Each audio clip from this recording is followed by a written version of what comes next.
cereal box. Oh, you gotta love that. Oh, wow,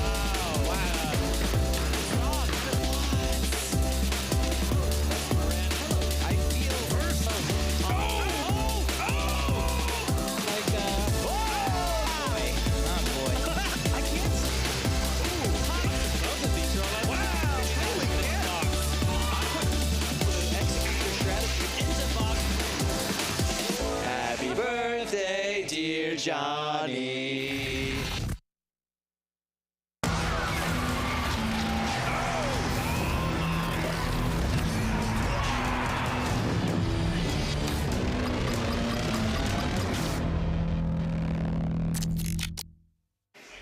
And we are back. Welcome to NHRL. This is when we get into the weird hours of the night. We are heading into the 10 o'clock hour. We had to restart the stream because YouTube gets a little weird when you go past 12 hours on a live stream. Who would have thunk? So now we are getting ready to head into the second part of our evening. We're heading into the championships, or the finals, I should say, for the 3-pound brackets. And yeah, things are getting a little spicy. Kyle, who are you? Who am I? Yeah, hi, I'm Kyle Kroos. I'm an announcer. Oh, hi, I'm Luke Stangle. I am also an announcer. I'm turning 40 this month. How are All you? right. You know, what are you Yeah. going to do? All right. We have a developing story here. Let's check in with Allie right here Ooh, off the top. drama. What's going on, Allie? Is the kind of drama you want to see. It's good drama. Breaking news. So we heard, Lightside, that you are giving up your spot to Darkside. What? What? What? Yeah, so the story is we have 3 bots which went into which qualified into the finals. We have Sunflower, we have Caveman, and we have Lightside. Which are 3 robots. We are probably only gonna bring 2 because we are coming from Framingham, which is like Framingham, Massachusetts, which is like a 3-hour drive. So we don't want to bring 3 robots. 2 robots though we could handle. And Darkside, they're just really cool guys. We really like them. So we just decided to give one of our December finals spots to them because we're only gonna bring 2. So what's the point? Yeah, and to clarify, this is a big deal. They're getting a spot in the December final. So you're not just giving up any spot, you're giving up a huge spot. How are you feeling about that? I mean, they're here for the same thing, just to have fun, and this is an addition to their fun. I love that answer. That's what it's all about. I'm sure Darkside is very grateful for that. If you want to come on in. Lightside, Darkside. I mean, this is, of course, this is very typical. The Lightside's like the angel on the shoulder, right? And the devil on the shoulder. And they just performed an angelic act. How are you feeling about that? I'm unbelievably grateful. I'd like to thank you guys so much for this. This is huge for us. I do need to check with my mother before confirming, though. And that just makes you even better. Mom has to approve. I appreciate that. Congratulations. Hopefully, I think Mom is going to say yes. I believe so, too. Mm-hmm. If not, have her call me. And then you guys, what a nice thing to do. You have a match coming up. Good luck in it. We'll talk to you soon. Thanks. Fantastic. Wow. Alex and Richie here giving up their spot to Jackson Catrone and Darkside. Fantastic. They will be meeting again here in December. Wow. That's huge. That is so huge. Yeah, I love it. Congratulations to the entire team behind Darkside for qualifying. Yeah, that's big. That's amazing. All right, so we are now headed over into Cage 4. Look at this. For We're some going to big see bot Lightside right action. now. Elimination bracket round 3. The winner of this fight will fight Warlock while the loser is eliminated. Now you can see Lightside, they've got that little baby Yoda. That little, what's baby Yoda's name? His actual name is Grogu. Grogu. There we Grogu. go. Next in Cage 4, Specter versus Lightside. Now in their last fight, 8, Specter 7, had a fiery 6, end, and 5, I saw Yeah, them they getting won. peeled 4, outside. 3, They Somehow won they and won played. while they were on 1. fire. Fight, Incredible. robots, fight. Let's see who is going to advance here to face Warlock. some drifty kind of driving here from Specter, and it looks like they just ran themselves up the ramp here on Lightside. Yeah, so they have a Mechanum wheel setup on their bot. Here we go. Oh, Lightside getting Lightside's coming in. They're getting the beast mode activated on their bot. Look at the spin on that. I love it. I love it. 2.5 minutes here, and look at this. They burned up their one save from Fluffy very early. Yeah, not good at all. Especially when you have a Mechanum drive like they have. They're gonna get stuck on things. That's just how that works. Now look at this. The weapon on Specter is down. Can the Godzilla come in here and try and high center Specter once again? Possibly. It also looks like Lightside is not functioning at this moment. It's just kind of... Grogu needs to use the Force here, Kyle. Yes, that would help. 1:50 left here in this fight. And we've got Godzilla here. Again, getting under Specter, landing a good pin here, Godzilla. You know, a real opportunity was missed by not making Godzilla breathe fire. Yeah, that's true. That would be pretty awesome. I know. And look at this. Speaking of using the Force, he looks like he's floating above the ground. That's it's really cool. Yeah, absolutely. Using the Force to levitate. Wow, let's see if Specter can come in and do anything. Can Specter do anything? No. I think that this has been a Lightside fight from the start. Oh, and Lightside coming into attack. 60 seconds left in this fight. Vicious attacks from Lightside. Turning on the afterburners, Lightside attacking Specter relentlessly. Yes, they're giving them the hard shake. That's what that attack would be called. And here comes Fluffy with the very controversial second save for Specter, which I'm going to say automatically should be a disqualification, for Kyle. Fluffy. Fluffy needs to go home. Wow, once again, the Godzilla has gotten under Specter. And here comes Grogu.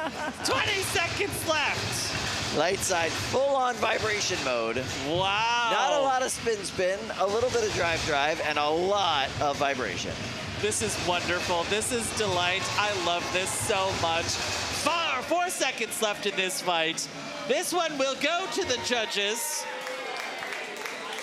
Amazing, Kyle. Amazing. Yeah! Yeah, let's go, Alex.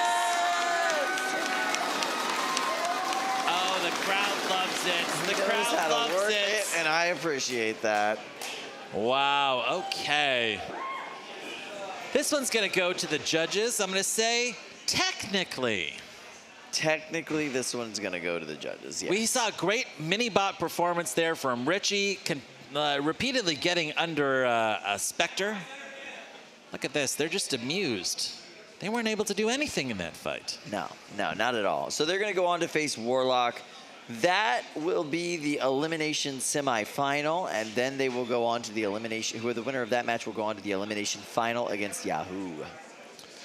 We've just heard it. Unanimous judges' decision for Wow. Lightside. Yes. That's right. Alex and Richie staying alive here in the bracket. I love it.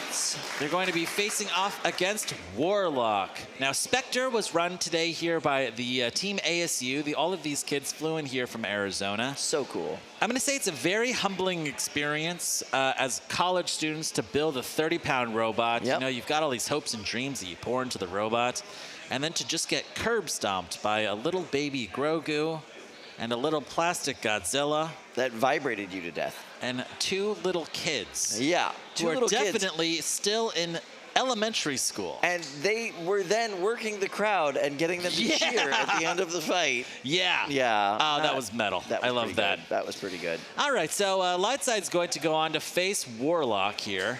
And yeah, pretty great. Yeah, that's going to be an interesting time. So so sitting pretty in the final already. I think the kids are still hyping up the audience. I love these kids. They're amazing. All right, so we're going to go to some Cage 1 action. That means more big bot action. I can see loaded in, we've got Biggish from Kent State facing off against Zach Knight and Pramheda. Who's been having a phenomenal night. The winner of this fights- fight will go on to fight YOB GNOL while the loser is eliminated. Now, Biggish has already qualified for That's the finals. correct, yep. So really, this is just for the golden dumpster and cash.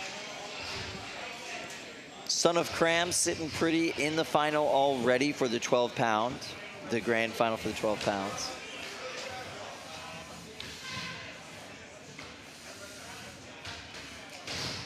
You gotta love a good David Small. He just rolls into town every now and again, Yeah. qualifies a robot, goes home. You know, Yeah. no biggie. He's almost like a mythical creature. He kind of is. Like, oh, he came in once a year. Yeah. Just came in from Arizona. Just rolls in, David Small, the legend of David destroys Small. some things, goes home. Yeah. Took home a golden dumpster. Took Smiles home at an everybody. invitation to December. Absolutely. You know? And he's all smiles. He's just super pleasant, super nice. He's chill. Yeah, but then he just destroys all your bots. Yeah, he's got chill energy.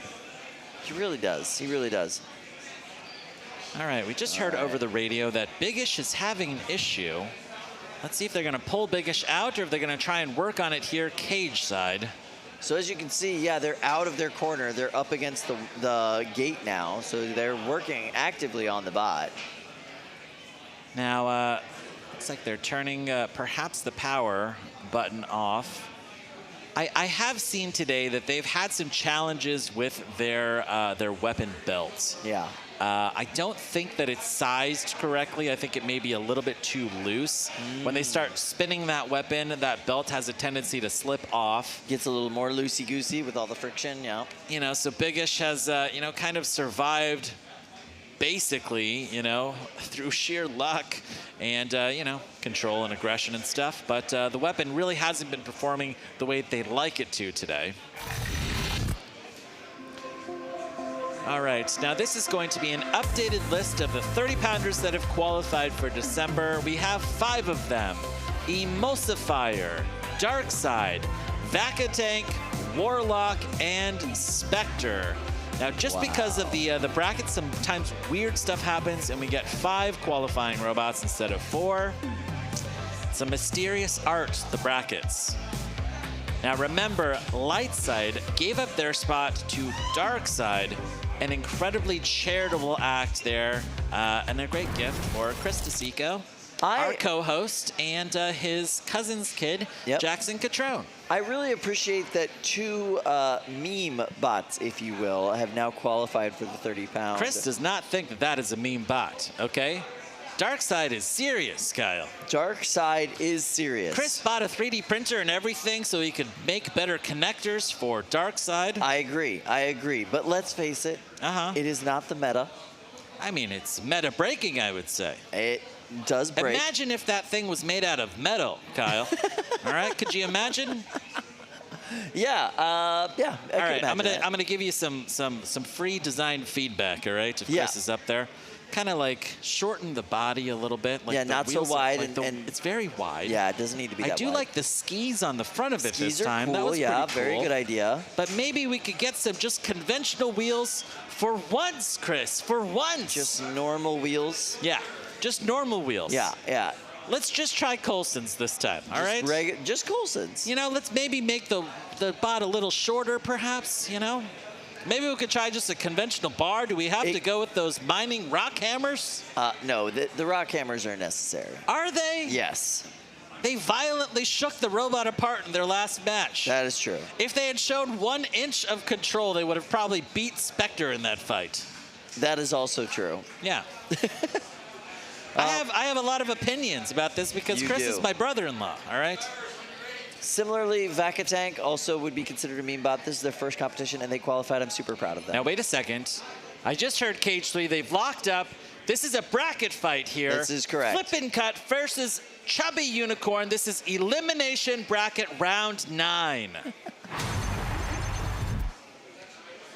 We've got the Casmers here in the blue square facing off against Brandeis University and Chubby Unicorn. The winner of this fight fights Project LiftOff, while the loser is eliminated. The Casmers now have crashed into one another in the brackets. Man. I don't know if they have enough transmitters to actually make that happen, but I want to see the Beyblades fight that would be in this arena. That would be amazing. 8, 7, 6, 5, 4, 3, 2, 1. Fight, robots, fight. Oh, good speed there. Chubby Unicorn popping, flip and cut in the air.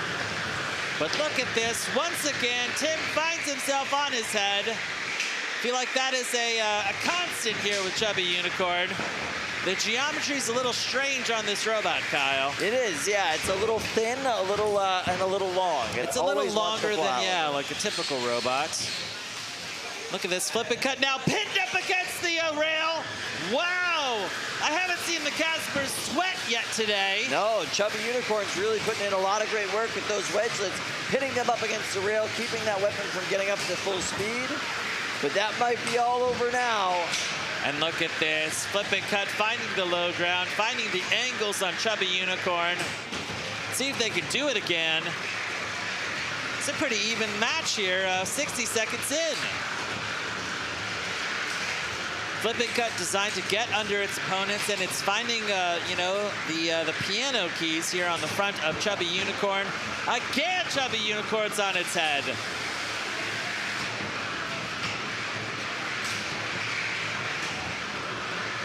Now, one of the big things I'm going to be looking for is the weapon on Chubby Unicorn. That's a juicy target indeed. It really is. And look at this, pinning flip and cut up against the rail. Nicely done. Flip and cut is stuck. Nothing that they can do here. Bert the Brick coming in to give them the save.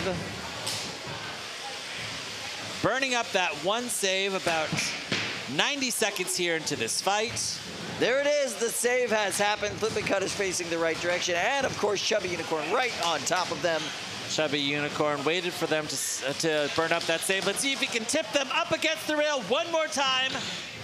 This is just a regular conventional pin. Can the Casmers get it going here? 55 seconds left in this fight. Look at that! No. Tipped up against the rail. 50 seconds. Can they do anything? There is nothing they can do. The more they vibrate, the more they kind of wiggle that wedge down into the plywood. They are stuck. Wow. Someone come shake the box. The winner is Chubby Unicorn. Now here's the thing. Tim Hebert here and Chubby Unicorn will be facing off against Project LiftOff. The winner is Correct. They're going to be Chubby facing the exact Unicorn. same Casmers. Yes. And let's see if he can do it 2 times in a row. Can he eliminate the Casmers? He seems to have figured out a methodology that is effective. Yeah, that was a strategy that did work. Whew. One of the really important things was, you know, selfish driving. Once he tipped them up against the rail, he knew that he had to back off, allow them to burn up that save so that he could go in and do it again. Let's take a look here at this replay and see how he did it. Popping, flipping cut in the air very early, surviving. That's really huge. Surviving you have those to big survive hits, the yeah. Casmers. You And have then to have a weapon once that's you reliable get- enough, you know, to go the full 3 minutes if you Yes. have to. And once you get them on their heels, you cannot let up. You cannot let them get back up to full speed. That bot is deadly when it is up to full speed. Amazing, amazing. Great Nice job, work Tim. for Tim, yeah. Chubby Unicorn's been doing great. It is absolutely the best robot that Brandeis University has fielded here so far at That's NHRL. correct. Yep. And I'm going to say it's kind of an odd robot. You know, it's very It is, long. yeah. The shape is very strange. The geometry's, you know, it's not quite as compact as, you know, you'd typically It's a little think of. chubby. It's a little chubby. Yeah. Yeah. I guess the question is, you know, does Tim redesign the robot for 2023? You know? Not if it qualifies and works. All right, so we're going to go see Polywog next.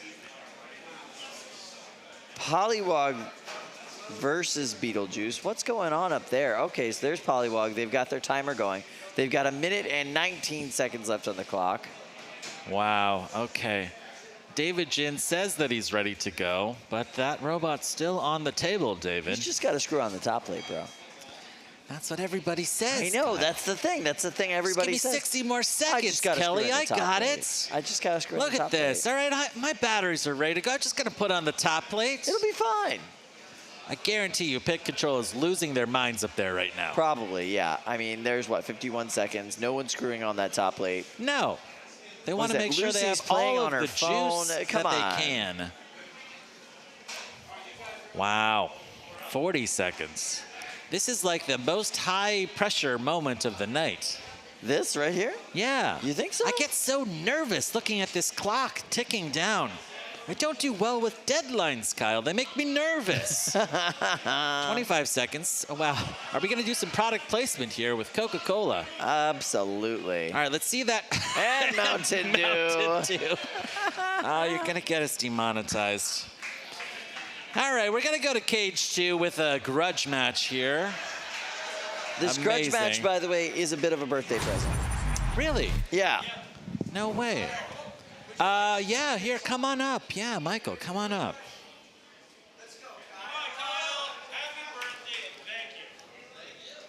Oh my gosh. Oh, it's Kyle's birthday. Kyle's going to be driving Stag BeetleBot. Incredible. I'm going to call this fight by myself, Neil. This is so 8, wonderful. Now 7, let's see if Kyle can 6, drive better than me. 5, 4, 3, 2, 1. Fight, robots, fight. All right. Oh, good speed right out of the box from Kyle and Stag BeetleBot. Taking it straight to James Geffner, and what I'm going to assume is Voltage X. Kyle, incredible, staying on his opponent. I will say, just because I know that this is true, Kyle plays with his Battlebots Hex Bugs all the time, so he knows what he's doing. But look at this, James has chopped off half of the wheel from Stag BeetleBot. Kyle's, though, staying in this fight. Amazing! James here trying to get around to the side of Stag BeetleBot, but Kyle just allowing him to run himself into the wall. Michael Cross giving Kyle Cross here a nice little birthday gift. Fantastic, Michael. Wow, this buddy match is just high performing here. Oh no, Kyle! Stuck up against the rail! And look at this. I think that Kyle has killed the weapon on Voltage X. Well done, Kyle, well done! And a good pin! You can hear the counting here on the pin. Kyle can hold that for 10 seconds. Wow, and look at this, the weapon. Is it going to come back on Voltage? Looks a little slow. Kyle, another good pin! I love it, Kyle! Who knew that the announcers were so talented? Incredible!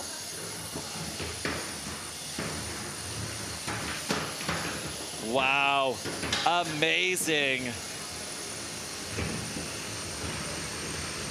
I think that Kyle and I might have a second career here, you know, as soon as they fire us from NHRL and bring in real announcers. We can become just combat robot builders. This is great. Kyle, though, on his head. Let's see if he can, wow, really showing great control here. As he backs up to reset. Neil, how much time is there on the clock? All right, we don't know how much time. Maybe we're just gonna run this for 5 or 6 minutes until these robots just catch fire. 60 seconds left here in this fight. Kyle, can you believe it? Time really just slows down when you're in the box, I'll tell you that. See if Kyle can land a couple more good pins here on James. Tangling there right against the rail. Let's see who can get out of that first. I'm gonna say I am absolutely floored by Kyle's drive performance. Now, he has beat me in Hex Bugs before, so maybe I shouldn't be so surprised.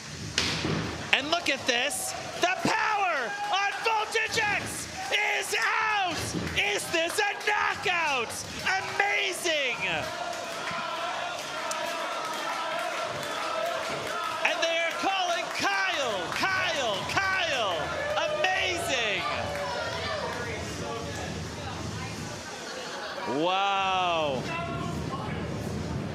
James can do nothing here. I think that this is a knockout. Wow, round of applause for Kyle Kroos here, driving Stag Beetlebot. Happy birthday, bud. Wow.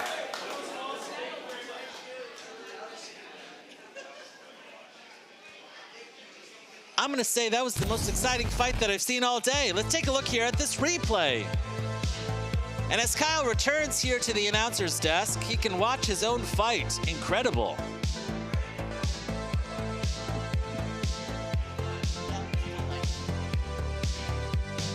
Wow. You know, the driver in that fight was so handsome.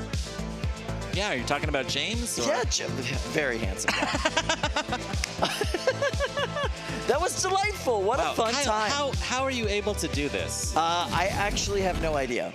You're a true Renaissance man. That was really fun. I had a great time doing that. Yeah, I don't think I like tank drive. I think I like doing the direct drive. That was a good time. Yeah. That was really fun. I know why people like D2 kits now. Yeah, D2, surprisingly effective, pretty powerful. I mean, you did great. Thanks. Like, how does your brain figure out, like, when you're pointing at yourself that you have to switch, you know? I don't know. What was really fun was most of that match was upside down, so backwards was forwards and all that, so that was very strange. But you just kind of figure it out. What's really weird is when I play Hexbugs with my son, Hudson. No. No. He actually, you don't just figure it out, Kyle. Yeah, all right? You don't just figure it out. All right? This is a very difficult thing to do. I don't know. It's difficult because I can't do it, and I'm pretty smart, Kyle. All right? It bends my brain. Check it out. Gifts. Thank you. These are the wheel guards. Wait, Michael's giving you these? Yeah, that's. Wow. Yeah, these are poly that he built. So let's go to cage 1. Amazing. Thank you so much. I appreciate it, guys. All right, so the winner of this fight fights YOB GNOL. The loser is eliminated. Now, Biggish had some challenges earlier in this fight. They sure had to did. drive to the cage, and I think they may have taken Biggish out. Let's see if they've worked 8, out those challenges in this fight. 6, 5, 4, 3, 2, 1. Fight, robots, fight. Pramheda is probably the Pramheda. scariest four-wheel drive spinner in this bracket. Ooh. And Biggish is perfectly designed to defeat them, but only if they get that weapon spinning. There it is. That's the biggest weapon we've been looking for. Wow, Biggish's weapon is looking great. Pramheda is on its head. Can Biggish do the impossible here and kill Pramheda? The rock, paper, scissors of it is definitely in Biggish's favor. If they can keep that weapon working in this fight, they've got a great chance. And look at that, Biggish on its side. Weapon. And the weapon is down? I believe Question it is. mark? Or they turned it off when they were on their side, maybe, but I'm not sure. It's not running now, that's for sure. That weapon's dead, Kyle. It doesn't look right. But Pramheda's weapon is also dead. Yeah. Wow, with It's 2 minutes left definitely here in end this of fight. the night. Oh, Nice Look at pin. this. Wedging himself under Zach Knight and Pramheda. Biggish is celebrating. Oh, and look at this. Is the weapon coming back on Biggish? It might be, it might be. Intermittent, right? Intermittent is the word of the evening. Wow, we've got some crab walking here from Zach Knight and Pramheda. Biggish is not looking great, I would say. 90 seconds left here in this fight. So this is where control and aggression comes into play, but if you got half a drive down and you really can't get to a lot of surface area on your opponent, there's not a whole lot of Biggish touching the ground to actually push around. This is going to be a very big challenge for Zach. Yeah, I would say this is a really good driving challenge for Zach. You know, you talk to drivers here in this sport and they say, I try things like I flip my robot upside down and I try and drive it. I flip it, you know, I kill one half of my drive and I try and, you know, continue to drive. I kill my weapon voluntarily and see if I can self-right, you know? So I'm sure that this is hugely helpful for Zach as an athlete here in the sport. 40 seconds left here in this fight. Really what Zach is trying to do is show that he has control in this match. He wants to dictate the pace of this fight. He wants to decide where Biggish is versus Biggish deciding where he is. Now Biggish is going to just try spinning around in a circle, Kyle. He's being a thwackbot. Trying to use those 2 UHMW legs to thwack the top of Pramheda. Not that that's going to count as any sort of damage or really aggression. This one will go to the judges as we wind down the clock here. Crab walk your way to the door. That's the end of the match. Good round of applause. A small round of applause from the audience. Small round of applause. Yeah, Kent State is very happy about Yeah, that. they're happy that it went that way. Like I said, they're just here to drive this bot until the wheels fall off. All right. We're going to take this one to the judges. A lot of stuff to think about. Pramheda showed pretty good control throughout that match, I would say. You know, they had a pretty good box rush, but they lost their weapon early. Oh, here we go. Pramheda hitting one of those wheels and immediately crashing into the rail. Both of the weapons going here, although it looks like that exchange here may have killed Pramheda's weapon. Wow. All right, so we have a unanimous decision for Biggish. All right, Pramheda here going home early. However, good news, Pramheda will be back in December. It qualified back like a year ago, all right? Like, yeah, no, at they're the fine. very first competition of the year. I mean, Zach is what is our best 12-pound driver, probably, I and don't builder. know if we have time right now. I would love to hear where the judges were coming from on that particular decision. I'm just very curious. Anyway, yeah, I mean, you got to look at the entirety of the fight, so it is what it is. Kyle, no, we have a bracket fight here. I know we do. Cage 3, Polywog and David Jin facing off against the family of Beetlejuice. Polywog just killed a horizontal in Red Hawk, and is going to try and kill a horizontal here in Beetlejuice. The winner of this fight qualifies for the December championship, while the loser is eliminated. You are standing on the precipice of success. Can you kill a Battlebots, Captain Beetlejuice? Next in Cage 3, Beetlejuice versus Polywog. Wow. Yeah, the winner will have to go on to fight Sepiol in the next round. 5, 4, 3, 2, 1. Fight, robots, fight. The Beetlejuice team has been having the day of their lives. They have been absolutely dominating in this bracket. The hits they've been dishing out are massive. Kyle, this is the last chance saloon. This is our last robot of the day that can qualify if it can survive the next 2.5 minutes. We have eliminated more than 125 robots here. And here, Beetlejuice could be the last, or Polywog here, to be eliminated. Incredible. David Jin staying absolutely planted to the floor, and there's that's the belt. That's a big, long weapon belt, which means that we no longer have a weapon on Beetlejuice. Polywog has a distinct advantage for the rest of this fight. David Jin has not been able to be here that much this year, so qualifying was crucial for him at this tournament, and it looks like he is taking no prisoners in this elimination bracket round.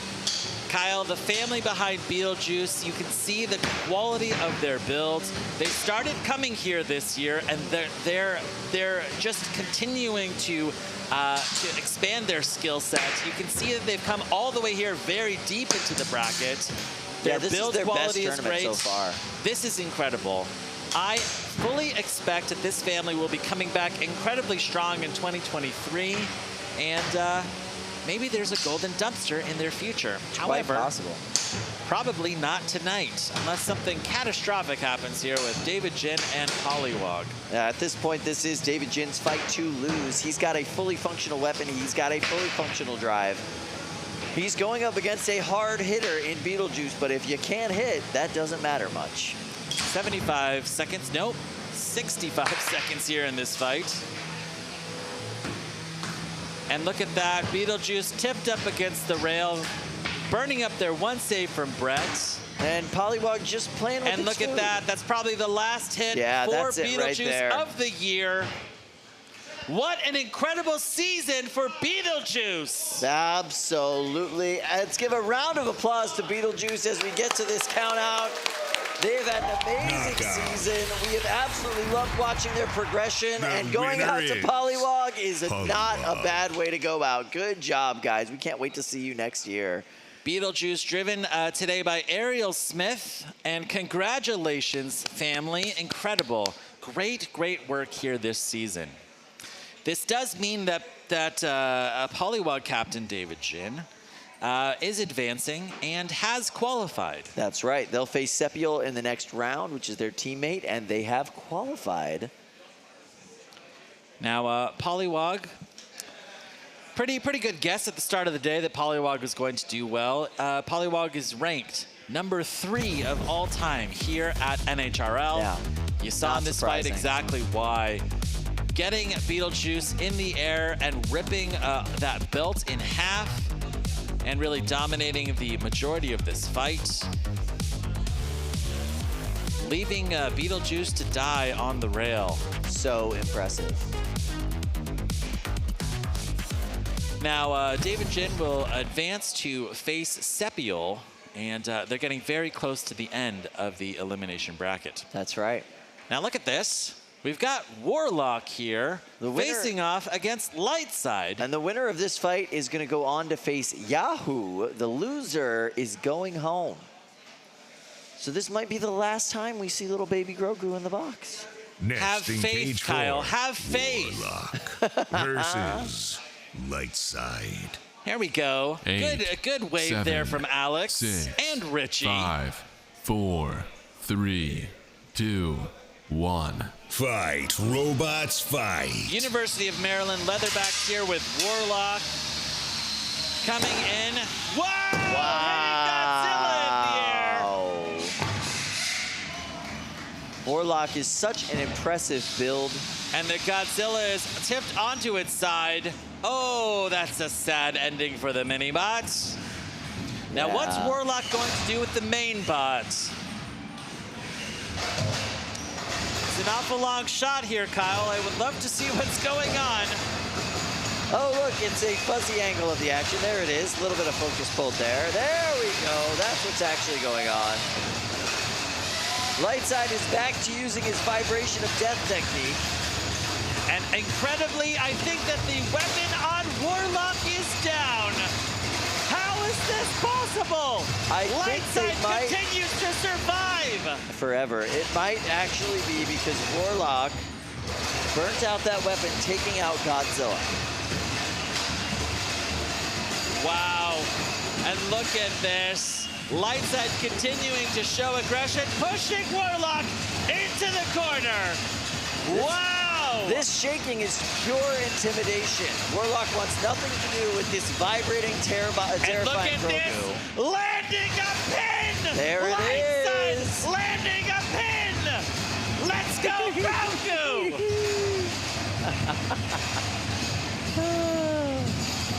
Wow! This is a full 10-second pin! If Lightside wins this match, it's joy, it's delight! I love it! It's absurd and awesome. Yes. Oh my God! This is a count out happening. Lightside is just spinning up now for funsies, I guess. But look, the weapon is working. Incredible! Knockout. This is a knockout. The winner is Lightside. What? Kyle! Kyle!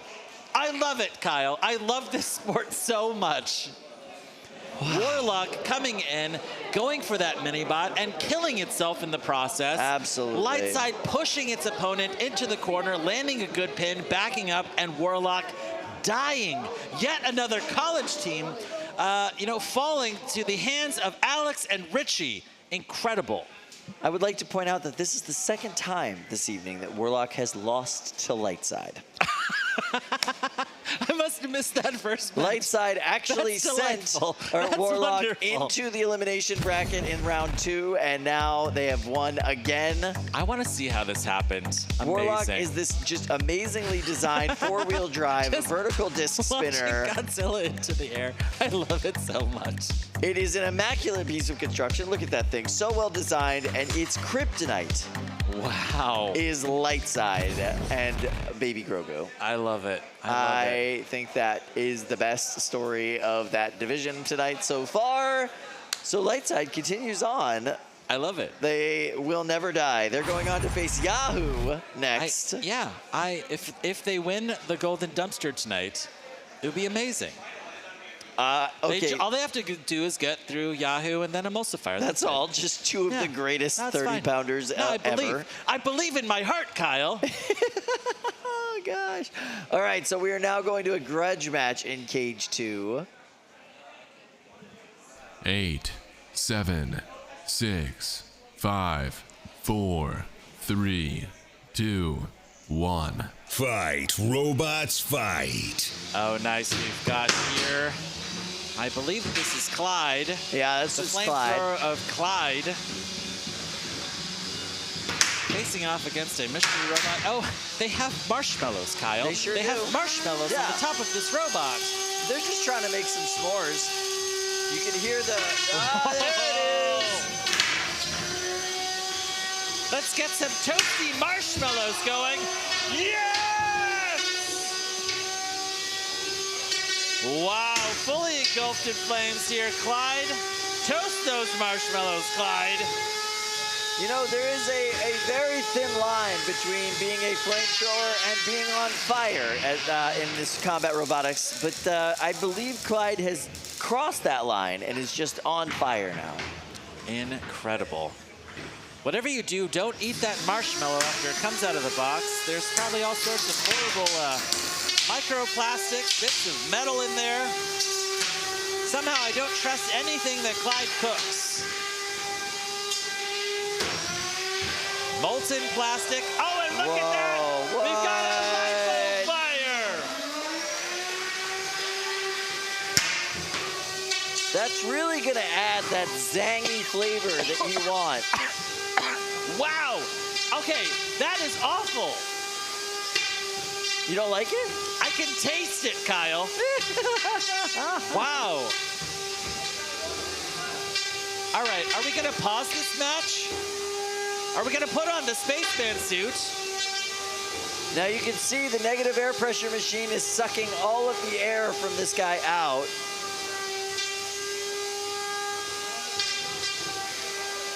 That poor Minibot? What is that? Is that literally just a bundle of batteries wrapped in tape? I can barely breathe in here, Kyle. It's caustic. Mercifully, 30 seconds are left here. I guess we're just going to let this Minibot flame out.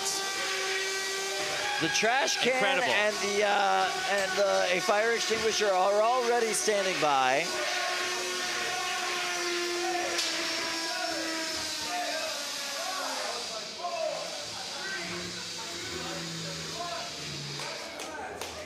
And that is the match. The winner of that match is no one. No Yeah. one wins. Yeah. Lung health. That's the winner of this match. Oh, yeah, there you go. Yeah, okay. The American Lung Association? Jim Haney here is wearing the spaceman suit, about to go in here and extinguish all of these robots. This is when Jim is at peak Jim, is when he is in his spaceman suit, putting out fires. He's got the wrong extinguisher. He's grabbing the right one. Here he goes. There it is. Cooling things off.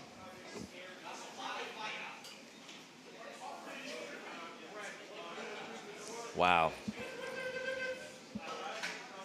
As we enter 10:30, we've got, roasted marshmallows sitting around a campfire. Maybe we could start telling ghost stories or something. I love that idea. I will tell you, though, loading into Cage 3 is a very big fight. This is a bracket fight. Project LiftOff facing off against Chubby Unicorn. We're getting very close to the end of the bracket. Okay. Got the Gonk droid here. They're going to start loading in robots here from cage 2. Going to run them outside. If we have a mobile camera, it's the most exciting shot here at NHRL. You think so? Look at this. We're about to see Jim Haney go running off, scurrying into the night. Oh, wait. Oh, there's one more robot. Oh, there's one more robot. Come back with the Gonk droid. We need it. Wait, what about the marshmallows, Jim? Jim almost took you seriously there for a second. I know. I love Jim. All right, we're running outside. We're going to go scurrying off into the night, take it straight down into the parking lot. They're going to blast the inside of the Gonk droid. Then they wait. They just wait to see what catches fire. They just let it burn. That's all you can do. With LiPo batteries, you just let it burn. We ran past Tom Farkas in first drink of the day. Yeah. Look at this. We're going to go all the way down into the parking lot. Tom Farkas is done for the day, he told me, so he's not having his first drink. He's having his second, third, maybe seventh. We're not sure. There we go. All right, so these are the 3-pound bots that have qualified for the December Grand Championships. We have fully defined Chubby Unicorn, Project LiftOff has qualified, Sepial, and Polywog. That is a pretty good field to qualify for the December Grand Championships. And another 5 qualifiers. Typically we just do 4, but kind of weird shakeout of the bracket. We are taking 5 here from the Last Chance Saloon. Now from this point forward, every Beetle fight that you see is a qualifier. They are just here to win $1,000 in a golden dumpster. They would love to take home that golden dumpster, and it's going to be one of those 5. That's pretty cool. Maybe $400. Maybe 400 if it's second place. We're going to go over to cage 3. This is a bracket fight here. We've got Chubby Unicorn facing off against Project LiftOff. Now, Tim Hebert already killed the Casmer's other robot. Yes. Flippin' Cut. And the winner here will fight Sepial or Polywog. The winner of that match there, Sepial / Polywog, while the loser will be eliminated. Yes. Now, I will say that, like, at this stage of the night, you know, you've already went through the Last Chance Saloon, right? You've already qualified. Yep. I feel like a little bit of pressure is taken off. The really difficult thing to do is to survive all the way to the cusp and then get your invitation to December. Exactly right. But from this point forward, it's like, okay, golden dumpster. The Casmers already have a golden dumpster. Tim would probably love to have a golden dumpster, maybe put it on his like up in his office at Brandeis University. But we're hearing some rumors, by the way, I just heard. Chubby Unicorn is having some issues getting their bot to turn on. Oh. And that means we just got word Chubby Unicorn forfeits. The winner of this match is, in fact, Project LiftOff. Wow. Wow, okay. So Project LiftOff will go on to face the winner of Sepial versus Polywog. It's a little bit of Team Ribot WPI versus WPI action. It's going to be a really interesting fight. We'll see how that goes. I personally would love to see a Project LiftOff and Polywog. Wow. Shade. You don't want to see Sepial and Project LiftOff? Horizontal spinner versus horizontal spinner isn't as much fun to me. I don't know. Sepial's probably going to be running that vert, you know? Oh, they could run the vert. Yeah, there you go. They could. Let's not count them out. I love Lucas. Lucas is great. All right, we've got to look here at this pits. Look, it's so empty. Yeah, everybody's gone home. Go home. Now, Kyle, I'll tell you, up here somewhere in this mess is my wallet. I've left it with Chris. It's in a bag. I don't know. It's been up there for 9 hours. I really hope that it's still up there. He did hear your suggestions for improvements on his bot, and he wasn't happy about it. So I'm saying maybe, just maybe, there are about 150 pizzas that just got ordered for everybody else in the pits. And it might have gotten ordered on your card. I'm just saying that's possible. That's fair. All right. Let's take a quick break, and let's check in with our friends from Xometry.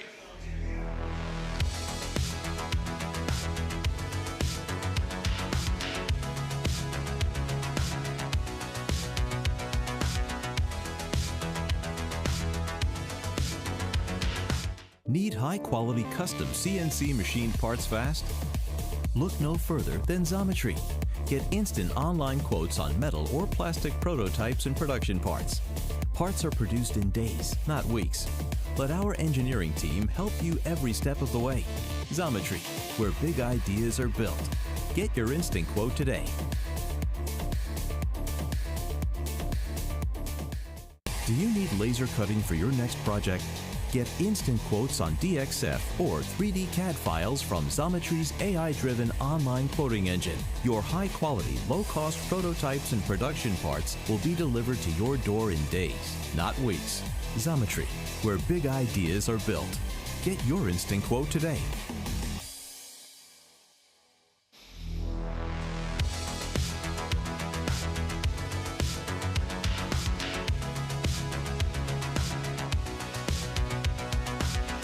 With low prices and fast lead times, Xometry is a secret that makers and engineers can use to bring ideas to life. Visit www.xometry.com and use the code NHRL25 for $25 off your first order. Be sure to check out Xometry's new laser cutting offering, now with improved pricing and lead times. Thank you so much, Xometry, for sponsoring NHRL.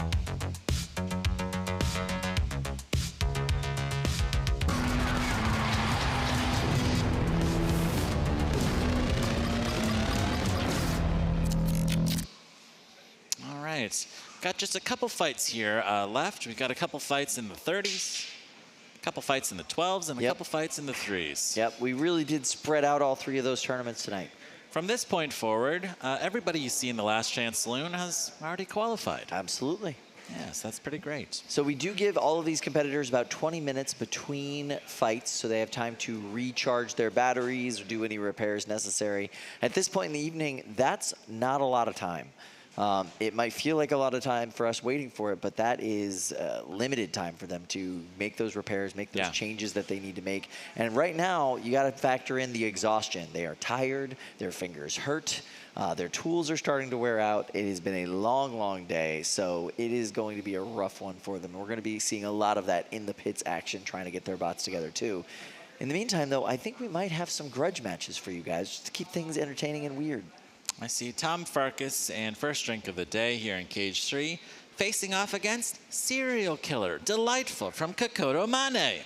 Kokoto Mane is a master of the googly-eyed armor, which in my opinion is the best kind of armor you can use in combat robotics. He's been able to use it to such success that he can even defend a cardboard robot with it. It's amazing, absolutely amazing. Both of these builders, I feel like they really exhibit the spirit of NHRL.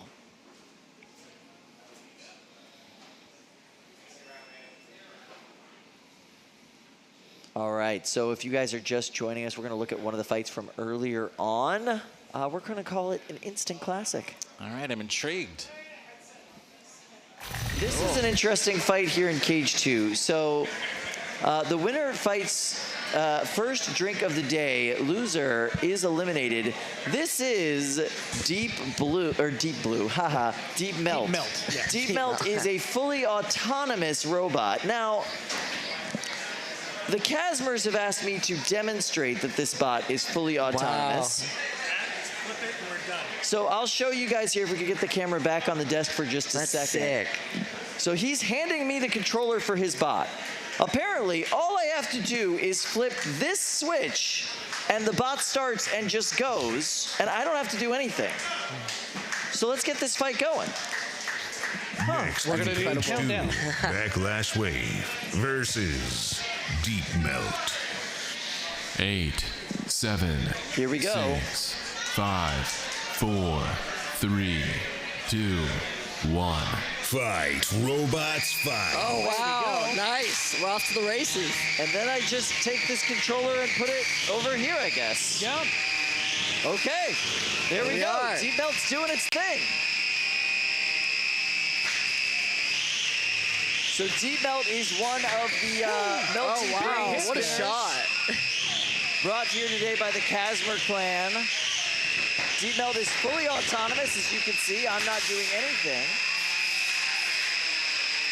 It's interesting when there's two of them versus one to see the strategy of how they work together. Yeah, that wedge is a critical design right now, especially with an autonomous robot in the center. You not only got to... Ooh, wow, what a shot. Immense hit. Sure, absolutely. So not only do you have to kind of corral your opponent into your main bot, you've also got to hold them still so your autonomous bot can come in for a shot. I hope the AI's okay. William Marchese and Backlash Wave are not moving. That is a knockout. I'm going to turn this weapon off. Here we go. Whoa! That's crazy. That's awesome. That's incredible. That is, by the way, guys, the first combat robotics fight I have ever driven. and a win, right? And I win! Wow. I know, I beat a competitor like Backlash Wave. Like, that is impressive. Beauty wow. and That's brains. huge. Thank you. Of course, the brains are built into the robot. That was amazing. So this is a fully autonomous robot, the first melty brain fully autonomous robot we've ever seen. And they just defeated Backlash Wave and William Marchese. That is amazing. Kyle, I missed that earlier. Yeah. That is the most insane thing I have ever seen. Yeah, that was a bracket round fight that I like got to win. I mean, I didn't do anything. I literally just flipped a switch. Don't try to minimize it. You were the driver. You flipped that switch. I flipped it so well. I flipped it exactly when the referee said go. Yeah, that's important. And if you did it before, not so when good. the countdown ended, I turned it off. You did it, Kyle! That was the first combat robotics fight that I've won today. I then win a grudge match later on in the evening. Like, this is the best birthday ever. I've won 2 combat robotics fights. I feel like you've won 2, right? Yeah. Darkside still looking for their first win, but they're going in December. I think that means that you qualify for December with something. I mean, I'm gonna be here. That is incredible. How did it feel to have the power of AI in your hands? I gotta tell you, it was really creepy. It was really creepy to to flip that switch and watch that bot like come to life and just be this destructive machine that literally ripped William Marchese's bot in half. And I did nothing. Like it just spun, it just killed, it murdered. It was hilarious. And I was like, you know, turning it off, I was like, wow, it could go more. Like, that is such a terrifying bot. It could go more. Those Casmers. Whew. All right, so we're going to go into Cage 3. We're going to watch a little grudge match action. And Luke and I were talking earlier, I don't think we should call these grudge matches. I think matches. They should be buddy matches. 8, We're just buds having 7, a good time playing with their 6, toys. That being 5, said, these are 2 of 4, the most destructive 3, robots 2, this 1. competition has Fight, to offer. robots, fight. Serial Killer by Kokono Mane and First Drink of the Day by Tom Farkas.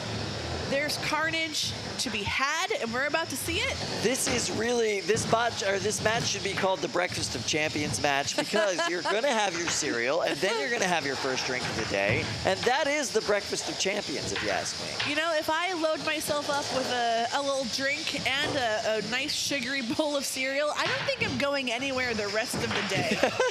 Oh, I'm the opposite. You load me up with a sugary cereal and a drink, I'm going everywhere that day. I've got a lot to do. Strong showing by these 2 bots. Yes, absolutely. So this is an interesting challenge for Kokoto. His bot is meant to engulf his opponent, and it's really hard to engulf somebody with such a big lifter. That being said, it's also hard to lift something that is cereal boxes. Yeah, there's nothing to lift. It's just flop. It's just all flop. flop. First flop of the day. That being said, I'm getting hungry or thirsty. I can't tell. Maybe a little bit of both. A little bit of both.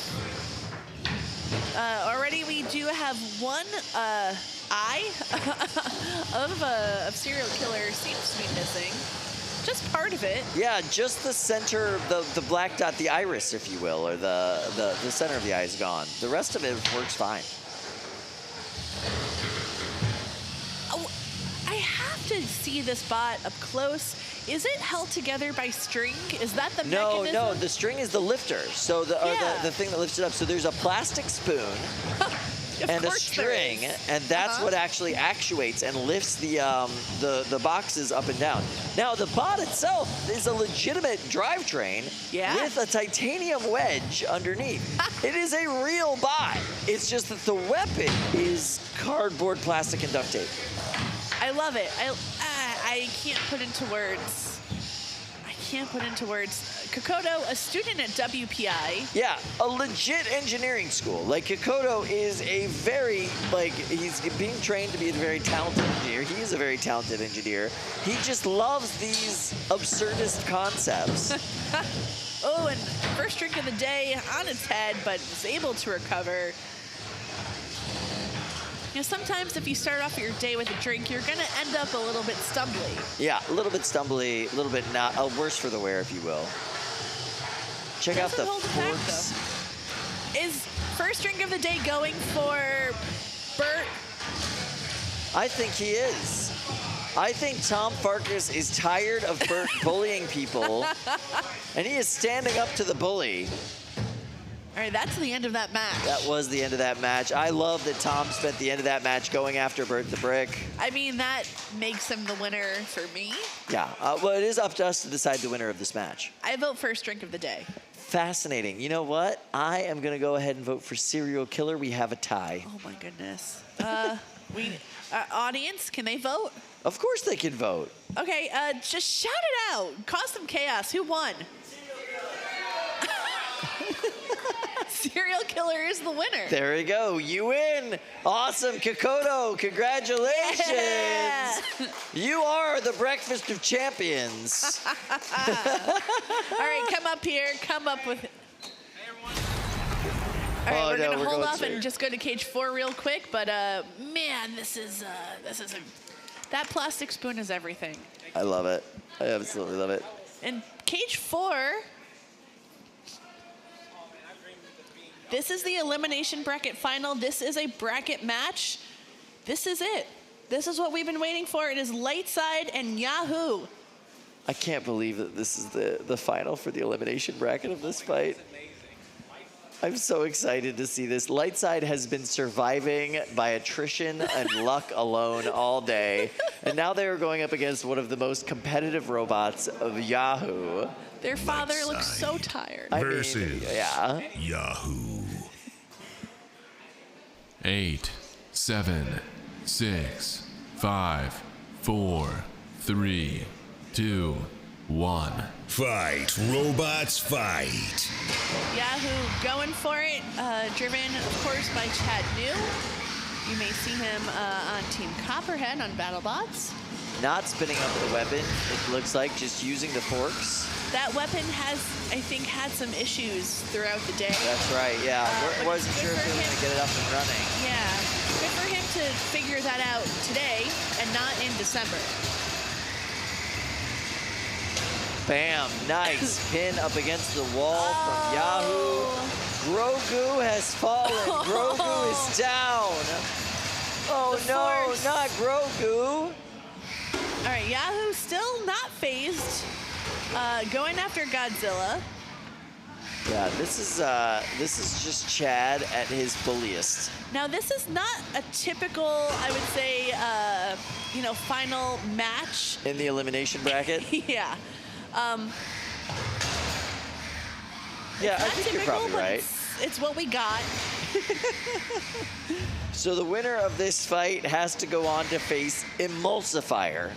You know, Emulsifier. Emulsifier, who has not shown any real gremlins in this competition. No, they have just been dominant the entire time. So let's see. Lightside trying to get up to speed. Lightside. Oh no, don't do it. They just shoved baby Grogu into Lightside's weapon. Chad is ruthless. Chad is ruthless. Oh no. Oh, Chad. Chad's crushing the Grogu. What did the baby do to you? It's just a little baby. Oh, I think his poor little neck is broken. Oh no, the poor little guy. He's holding on to that shelf for dear life. I mean, Chad is really making the most of those forklets.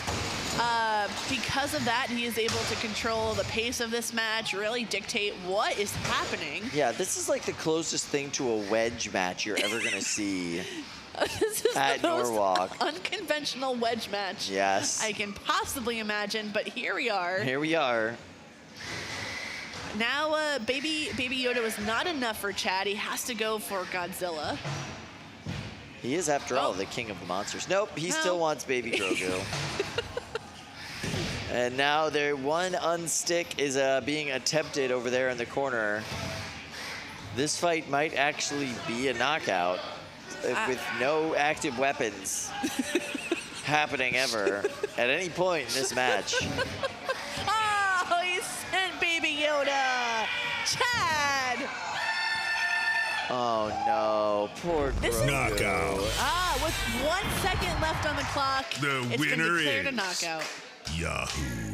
Yahoo! All right, well there you go. The luck of Lightside has finally run out. I don't know what to say. I haven't watched the stream because I'm competing in it. That's usually how I watch it. Yes. I'm on camera. Yeah. I don't have context as to how Lightside got this far. I'm so happy for You them. don't need context. You don't need context. No. Lightside has gotten through the entire day with luck, perseverance, and the fact that they just kept living. Yeah, they just kept living before. Well, no one else did. I'm hoping that we can actually get Lightside up here because I need to know how their drive works. It truly sounds like a bag of rocks being thrown around. And I need to know what's inside there. So I don't know if they're free to come up here, but we might ask them. We might ask them. Open invitation. Yeah, absolutely. Speaking of open invitations, with us right now, Kikoto Mane and Serial Killer. The bot is vicious and destructive. Kikoto, one of the nicest people you'll meet here today. Aw, thank you guys. To his core. So, Kikoto, tell us about this bot. It's obviously changed a lot since we saw it at the last competition. What have you done to make it improve upon it? What have you done to bring it to this competition today? Well, I didn't build it 4 days before the event. The first Serial Killer was built, 4 days before the event out of whatever I had. I didn't spend any money on it. I reused my trash bin. I reused cereal boxes, and I reused electronics from my old ant weights. I just built it out whatever I had. Yeah. And it worked. It did stuff, and it was insanely popular, especially the Milk Tankette fight. It really blew up, literally, if you think about it. So that version of Serial Killer was gone. It disintegrated. Yes. I left it in the trash. So we started from scratch. So we have this TPU body. It's actually reused from Clyde, that flamethrower robot from WPI. Yeah. Yeah, I'm part of WPI, by the way, and they're great. We knew that about you. Yeah, so he was just going to recycle it, and I decided to recycle it myself and reuse it here. And then, of course, we have the cereal boxes itself. It's attached to this stick, which is attached to a spoon, attached to a motor. And using string, it lifts the corners of the giant cereal box mouth up. And when I want it to close down, I simply push it down. And of course, I also have wedges, depending on who I fight, and some TPU flat bits here. And this is my attempt to make a Serial Killer that's slightly competitive, but still the same old Serial Killer. And the popularity it's gotten has just been mind-blowing. Like, I never expected it to get this amazingly loved. And the community has shown me nothing but support for it, and I'm just amazed by it. This is my most successful bot, not in terms of wins. It has never won a fight, but I feel as though it has. Yes, it is metaphorically. one at life. Oh, yeah, technically. That's close. Oh, yeah, I got a split decision win. I'm happy with how that went, and I just never expected it to get this far, and it's still in relatively one piece. The electronics still work. It's still pretty good, and Serial Killer will be back. Kikoto, we cannot wait to see you come Thank back. you. Thank you. All right, we are going to go to Allie, who has Chad and Bye. Yahoo. Oh. Yeah, they're coming over to us. Well, actually, you guys are on camera now. Heads up. Yep, fix your hair. So before we get into this fight, I do have to let you know, state champion, largest pumpkin in Colorado, 1,783 pounds. 1,000, 1,783 Big pounds. pumpkin. Anyway, fun fact we learned and we needed to follow up from last competition. But you just beat Lightside. You secured a place in the grand final. How does it feel beating the two kids that gave up their grand final spot to another team? I mean, Yeah. Oh, yeah. Did you know that? You might not have known that. Yeah, I heard the guy was pitted next to us, the kid, and he was so excited to be coming to finals and to have somebody hand that to him. He was super psyched. And then you guys were like, we're going to beat them anyway. Well, yeah. I mean, you know, it's a life lesson that they need to learn now when it's young. You know, that you're not going to get everything handed to you in life. You know, sometimes you get punched in the face. But I don't know this guy. you come back. I mean, last time, you know, we fought him, and it didn't go so good. So we took it easy on him this time. Well, you secured your spot once again, so we are going to send you with this send, cut, send, $100 to spend, and come back. Yeah. I mean, we know we'll, and I, yeah. Yeah, we got fancy this time. For all your cutting needs. Yeah, so we'll see you in a few. Go fix the damage if there was any. Was there any damage? Ready to go. It was scratched. It's literally right there. We're going to go get Emulsifier and tell Adam and Matt to come get their butt kicking. All right. That's the attitude. Congratulations. See you soon. Fighting words. All right. So we just spoke with Chad New, but before that, we were speaking with Kokoto, who's of WPI, and now we're going to go to Cage 3. Speaking of WPI. That is absolutely right. We are going to see, we're going to see two of the best from that school. We're going to see Sepiol. They'll be facing off against Polywog. The winner fights Project LiftOff. The loser Next in Cage is eliminated. 3, Polywog versus Sepiol. 8, 7, 6, 5, 4, 3, 2, 1. Fight, robots, fight. And off we go, a true WPI showdown. I would probably call it a buddy fight. A little bit of a buddy fight, absolutely. But there's more stakes to it. Yes, absolutely.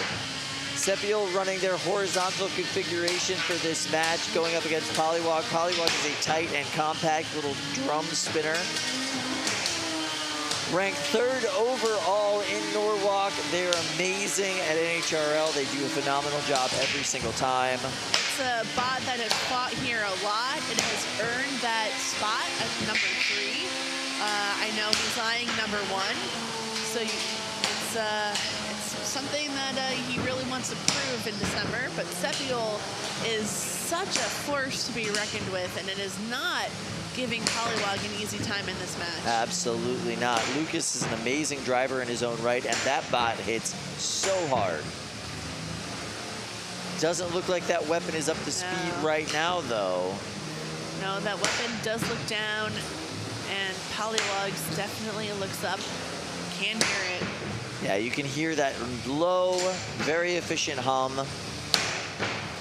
Just popping Sepiol into the air over and over and over without that weapon being active. You know, it's really Sepiol's best attempt at trying to break Polywog. It's just going full force with its face. It's a challenge. It's a challenge every single time trying to face this bot. Polywog is just so optimized. Rarely do you see it up in the air. It is the one that sends bots into the air. That's exactly right.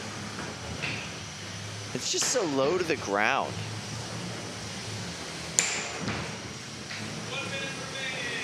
All right, we're down to the last minute here. Sepiol desperate to do anything it can to try and break the face of Polywog, and maybe then it'll have a chance to bully it around a little bit. But so far, that approach hasn't worked, but sometimes it's about chipping away.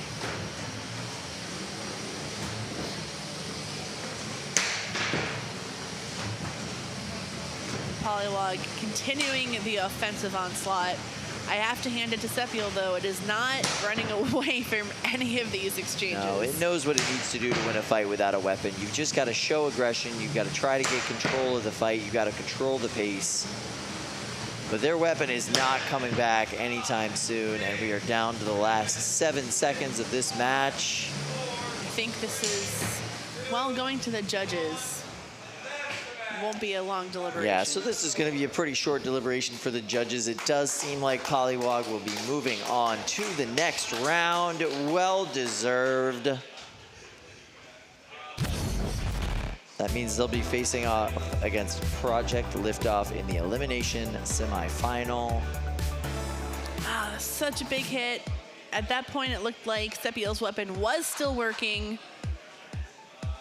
But maybe we'll see the hit that changed it all. And I think that is where we just saw the belt come Yeah, off. right there. Just flies right off. Woof. All right, we have the judges. So, yeah, here we go. We're going to talk to our judges. We've got a new little bunch of judges to help us out. So, Jordan, we're going to start with you first, bud. How you doing? I'm doing great. That was a really great match. It was. So, what do you think? Who won? So that match, I felt like at the very beginning, Sepiol really had it. You know, they were dishing out pretty much most of the damage, but then that weapon died, and then from there on out, you know, they were just pretty much down and out. So I got to give the win to, see if I can remember the name, Polywog. Polywog. Awesome. Thank you so much. Mr. Belkin, what are your thoughts on that fight? Yeah, a lot of the same. Sepiol was very, very good in the beginning, but David did his thing. He got all the categories, especially damage, because his robot never breaks like that. Yeah, but he really controlled that match from the second half. Sepiol was pretty aggressive, so that ended up being a 3-2, but ended up going to Polywog. All right. Well, so we know Polywog is the winner. Let's find out if it was a unanimous decision. Derek, what are your thoughts on that?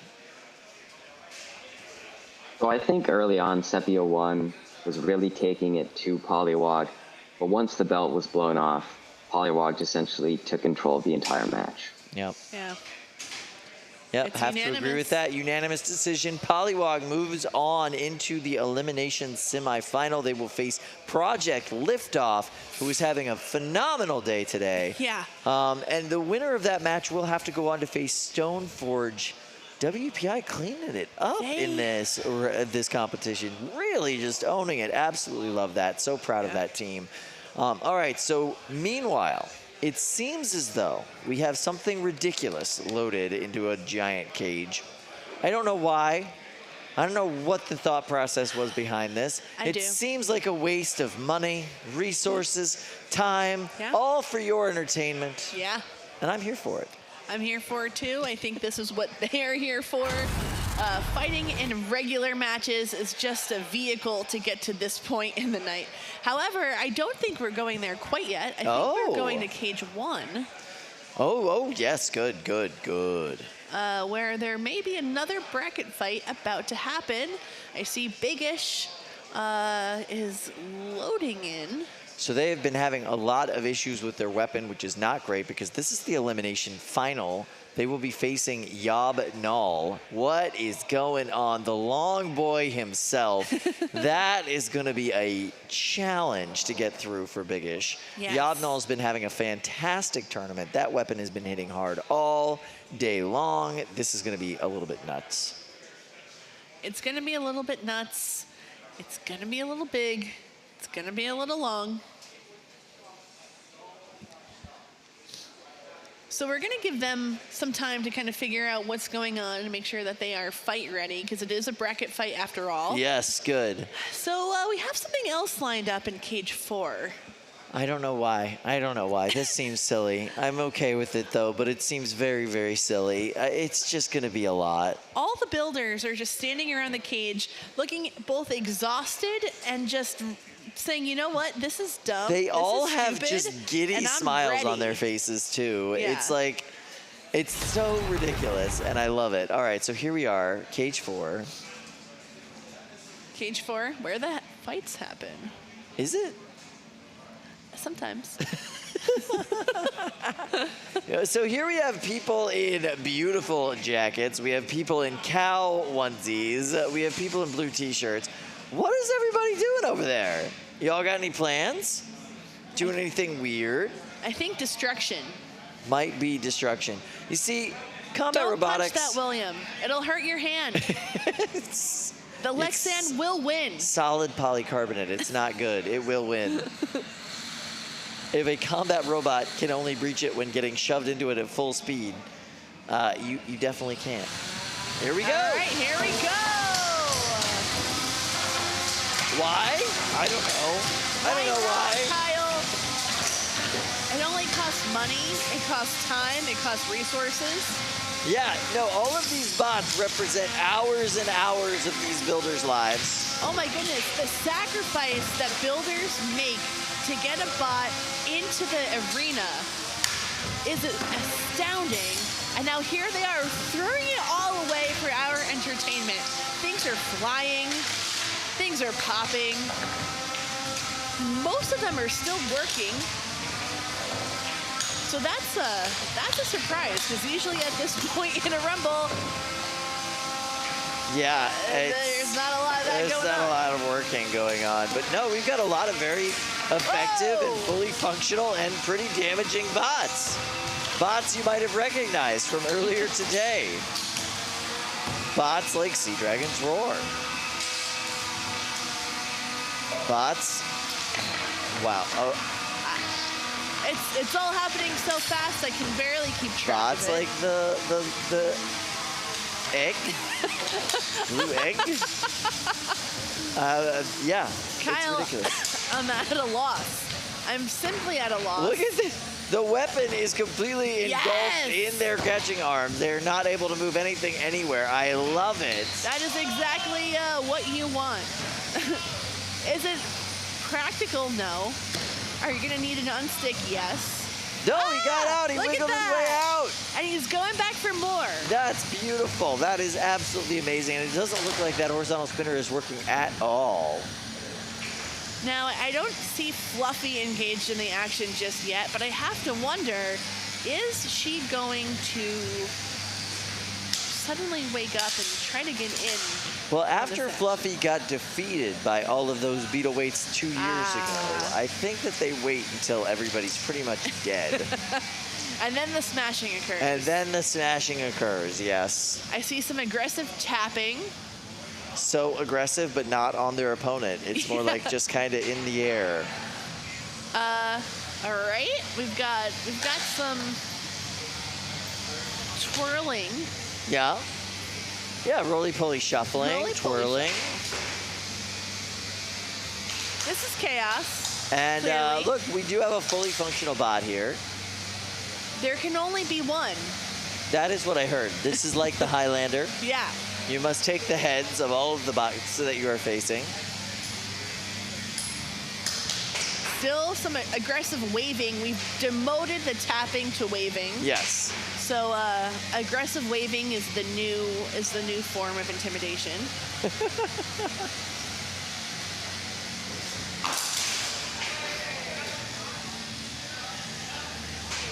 It's hard to know what exactly is going on, but Wedge just came off.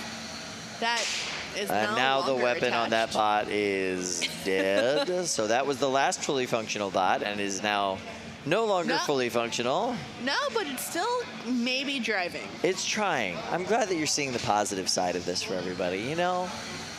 I mean, they're all trying. All these bots are glass half full in my eyes. Or just glass half broken and now empty.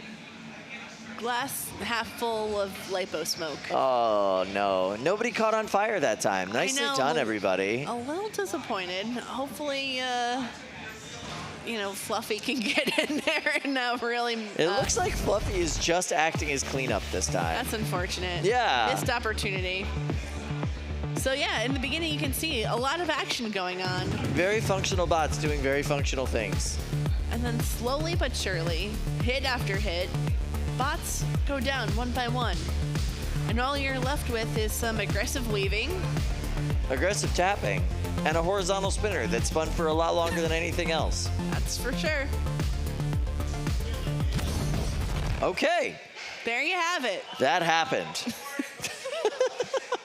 Of all the Grudge matches, of all the Beetle, multi-Beetle bot matches, that was one of them. Yes. It did happen. It did happen. It was lovely. Can confirm video evidence. And the winner, it was us. It was the Beetles that we met along the way. Met along the way. Yes. I love it. That does boy. mean, though, that we'll be heading over into Cage 1 very shortly, where we will actually see an elimination final. Because sometimes people here do fight for actual real stakes. And money and money prizes and charity events. But yeah, that's what this is going to end up being. It does look like Big-ish is in the corner, so I think we're ready to go. This is the elimination final. So winner fights son of Kram in the 12-pound grand final. That's exactly right. So you have Chris Rummel and YOB GNOL, the long boy themselves. They will be going up against Kent State's Big-ish. It's not big. It's Big-ish. I've seen bigger. 8, 7, 6, 5, 4, 3, 2, 1. Fight, robots, fight. There we go. Ooh, that mini-bot went for a flight. Yeah, it needed to. It definitely needed to. YOB GNOL's weapon up at full speed, looking absolutely vicious. Big-ish. Looks like their weapon is spinning. That's good for them. They're going to need that this entire fight. They're designed to destroy bots like YOB GNOL, but man, YOB GNOL is fast. It is mean. It is powerful. YOB GNOL can get in and get out very, very quickly, which is to Big-ish's detriment. And it's a wide surface area on that weapon, so it really does able to get engagement on any portion of that wheel that it can get a hold of. And already one of the legs, the back legs on Big-ish, is sheared off. So we're down to one. Those back legs are there to keep Big-ish basically upright. When they are trying to drive, they want those behind them to keep the bot facing in the right direction so that weapon is allocated in the right way. Otherwise, there's no real control. It's very hard. No, it's just rolling and flopping and doing stuff. Little rolly. Little rolly. You know. Look at him spin. That's a beautiful move there, but that other leg is starting to bend out of shape, making it much more difficult to use for Big-ish. Big-ish is just driving this thing till the wheels fall off today. I can't believe they qualified. They are having a fantastic showing for people who are just here to ruin their bot, you know? Now, we have a fun fact. Many people who have followed NHRL for any amount of time are familiar with Business Cat. You may know him from Ramplan. And Big-ish is actually the first bot that he ever designed. Wow. So this Tap out. The winner is YOB GNOL. YOB GNOL, the long boy himself, has completely split Big-ish in half. Ow, my goodness. The plan was to drive Big-ish until the wheels fall off. That is what they said, that is what they promised, and that is what we got. Trent True was kind enough to speak to the tour that I was guiding earlier today. And I said, hey, can we take a picture with your bot? Your bot's really cool. We would love that. And he goes, hey, there's not going to be any of it left by the end of the day today. So yeah, go right ahead. We're just running this thing until the spares are all gone. We're running this thing until it's dead because we want to build something brand new for next season. I don't think their plan was to qualify today. They done much better than they thought they would. And they lived up to their expectations. There's nothing left of that bot after that. All right, So let's here we see go. this again. The very first hit was against the mini-bot. Yeah, YOB GNOL says, I don't even want to deal with you. Get out of my face. It was a sign of things to come for sure. The weapon really working beautifully on Big-ish, but once that back support strut went away, they were having a hard time controlling the bot. It's hard. You really need both of those, and even the one that remained. And there it got is. bent That and is gnarled. when they completely split. And the innards, the guts of Big-ish ended up being an entanglement device, wrapping itself around the weapon of YOB GNOL. Let's go to Allie. I know you guys are in a rush to get up there and repair, but when we're looking at this, what do you have to repair? Because we can see plenty on their bot, but not so much on yours. They got a really good hit on my frame here and my pulley. I'm really surprised my weapon didn't lock up because that was really close to being bad. I got so lucky with that. That last hit, I did not expect it to open like that. It was insane. All right, well, we're sending you off with $100, send, cut, send, for making it to the grand finals. You could use that to repair the next time. Probably won't have time to redeem it now, but go up there, fix your robot. We'll see you soon. Wow. That was explosive. I don't know that I was expecting that. No, that was a beautiful end to that bracket. So that is absolutely amazing. So yeah, YOB GNOL, they're going to go on to face Son of Kram. Ooh, so both have already qualified. Yes, they've already lost to Son of Kram. Son of Kram is who sent them down into the elimination bracket to begin with. So they are going to have to face them again in the final. Now, the way that it works for double elimination, if YOB GNOL loses to or wins against Son of Kram, they will have to defeat them again. So it'll be a third time for them fighting. Yeah. And only then, if YOB GNOL wins, then they win the entire division, the entire bracket, and they win the $1,000. That's exactly right. Yes, think of it this way. If YOB GNOL beats Son of Kram, it puts Son of Kram back into the elimination bracket, Right. and thus they have to fight one more time as an elimination round. And if Son of Kram wins, That's it. we're They done. win. They're done. It's the end of the day for them. We crown a winner, and we all get to not go home, because there's No, a few more there's winners still to crown. so many other winners to crown by the time it all goes through. But yes, But we're absolutely. getting close. And I am seeing some bots loading into cage 4. I'm okay with that. Perhaps another. Would this be finals round 1? Could be. Potentially the end of the finals. We'll see. We'll see. We'll see.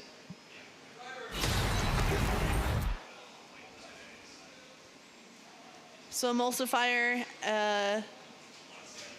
Grand final. If Emulsifier wins, they win 30-pound bracket completely. So this is the 30-pound final today. Emulsifier will be going up against Yahoo. Yahoo! I was really hoping you would do that. Thank you so much. I really appreciate it. It's now, been my dream. both of these bots Yeah. have had to face Lightside today. So we know they're a little worse for the wear. So let's give them a little bit. However, Chad does have a Bots FC Emulsifier scarf, so I don't know if that's good luck or bad luck. I mean, it's just showing his support and his love, quite frankly. And plus, it's really good swag. It is. Next in cage 4, Yahoo versus Emulsifier. And it goes great with the Copperhead shirt. 8, 7, 6, 5, 4, 3, 2, 1. Fight, robots, fight.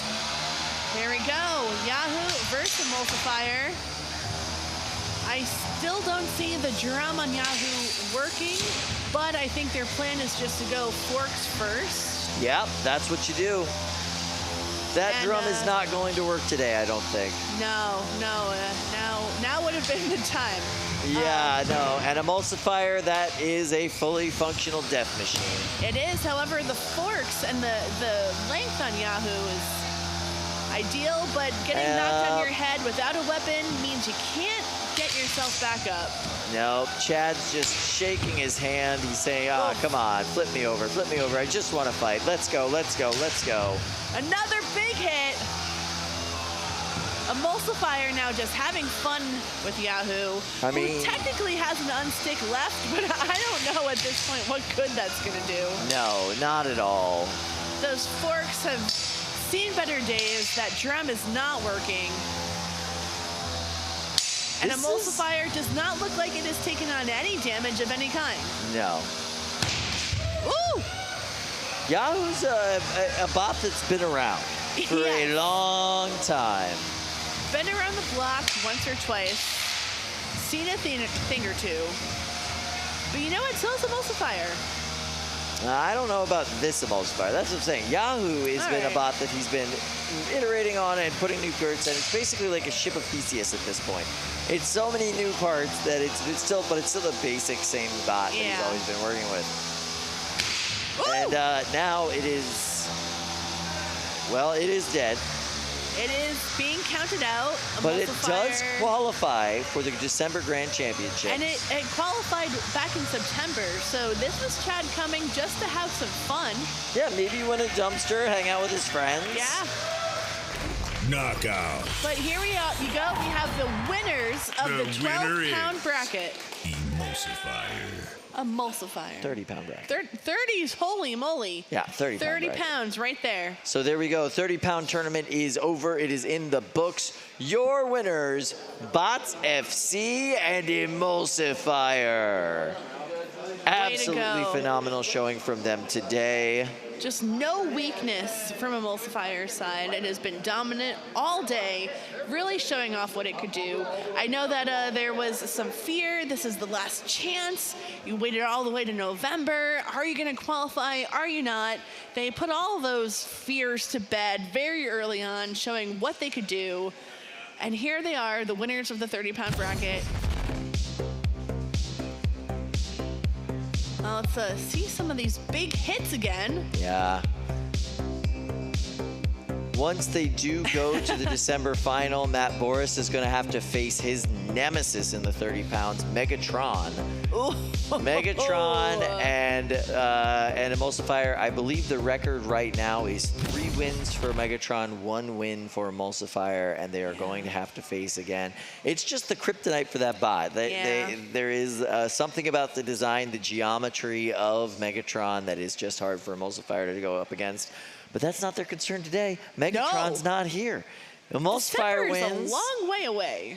They've got a full 4 weeks before they have to go do that. So there you go. And Polywog, once again on the timer. David Jin, can you at least act like you're working fast? He's hydrating. If He's you can hydrating. call I soda see. Yes, hydrating. he's just showing us how many unhealthy beverages he's drinking all at once. Nice work. Yeah. Definitely show that label a little bit more, because if we're going to get that sweet, sponsorship cash. But is that what we're going for now? I mean, worth a shot. It would be worth a shot. But yeah, David, he's screwing the lid on, I guess. Wow, with 3 minutes to spare. He's just chilling. He's just hanging out. I feel like we interrupted a conversation. Like he and Lucy were just back here talking. They were like, "Oh, did you see the game Saturday?" "Yeah, sure did." Not feeling any pressure. No, I mean, yeah. And then they were like, "Oh it. no, I guess we better look like we're working on the bot. We're on camera." I haven't seen anyone take a sip of any of these sodas. I don't know if even think they're open. I think that they're completely closed. They're just putting them up and down as props. Maybe they're weighing down the lids of their cases at this point. That's why not? Why I not? guess. Why not? So funny. Yeah. 2.5 minutes to go. He's been in this situation so many times at this point that there's no pressure anymore. No, he's a pro. Fine. He knows the spot in He and knows out. how many minutes it takes him to do every single repair possible on his bot. He's fine. The thought of getting to that point is just so... It's so hard to imagine after watching everything that Chris and the team have been through on Darkside, where everything's a mystery. Yes. Every little thing. To just know how everything works just in your chill bot about it. and what to expect. All right, we're going to go to the winners, the grand champions, or the champions of the day of the 30-pound bracket, Matt Boris, Emulsifier. Allie, I heard you have the winners. Well, guys, how are you feeling? Yeah, there Act it like is. it. There you go. Yeah. All right, now I believe you're excited. Okay, so, well, is it still open? Yeah, there's somewhere you can find. They want to put beer in there instead and chug it celebratory. All right, well, you guys are the winners of the 30-pound bracket. You just said how excited you are, but I really want to hear from the words of each of you what you're feeling right now and what went right for you today. Almost everything went right for us today. It was pretty nice. It came out and it worked, and just kept winning. The first fight of the day, we had a little bit of an issue where we ran right into them with the tread out, and from there, though, everything went our way. The last 2 fights, perfect, so can't complain.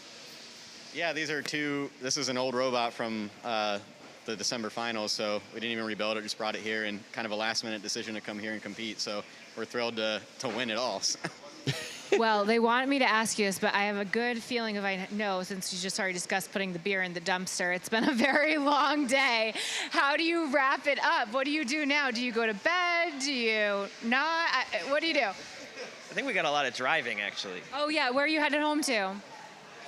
Well, to the Hilton. Well, I'm going back to Brooklyn. Matt, are you going back to Ohio? 10-hour drive back to Ohio, and I'm hitting the road now. So. So no beer in the dumpster. Got it. All right. Well, let's see you guys celebrate one last time. Hoist that trophy. Yeah, go at it, boys. That's phenomenal. So that is Matt Boris, captain of Emulsifier from Team Bots FC. Matt Winning it is all. driving all the way back to Hillard, Ohio tonight. 10-hour drive. That is one of 2 teams that we have here from Ohio. He could possibly carpool with the Kent State fellas. I mean, like, you know, they should probably do a ride share or something. If you told me right now I had to drive 10 hours to Ohio, I would just pass out on the floor and be inconsolable. You didn't just win a 30-pound tournament. True. I mean, they've been through it today. I know. I was going to say, I don't think that makes it any better. I think that makes it worse. They have been through it today. Yeah, I mean, good for him. I hope he drives safe. I wonder if he could take the dumpster. I mean, keep the cash because, you know, let's face it, keep the cash. But if he could trade the dumpster for like a hotel room. You know, that's not a bad idea. He could also just fill the dumpster full of Red Bull. Okay. Fair. I like the way you think, Kyle. I don't know? know how you do it, but you keep coming up with these ideas. Cage 3, we're going to have a little buddy match for you. What's going on in there? Little buddy fight. Who's going to be fighting? Oh, okay. We've got Brian Boxel. Yeah, Brian, what you doing? Hanging out?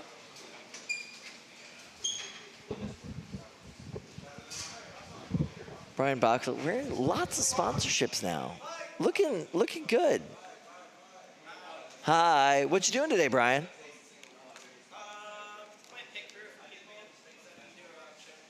Yeah. Wow, he's never driven Caldera before, so he's gonna be driving it right now? Didn't you help, like, design and build this bot?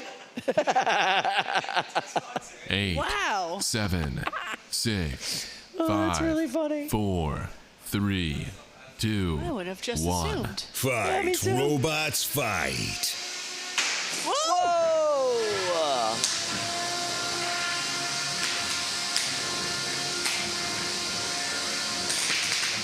Now, I remember when we had Brian on our podcast, Behind the Bots, earlier this year, he did say that in his opinion, Caldera is the better of his 2 bots right now. Wow. Yeah, like it's just working better, it's just functioning better, it's more dialed in. So I it's don't know really about that. funny to me that he is saying that this is the first time he has ever driven Caldera. I could have sworn, but I guess he knows better than I do, Yeah, that's for sure. absolutely. Lots of firepower going on. Beautiful hit there. Looks like the weapon might be going down on Caldera.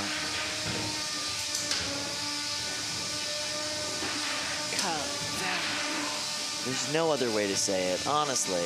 I can't say it as interestingly as Chris does. No, he really But- does get, he gets the panache on it, you Yeah, know? oh, panache. Yeah.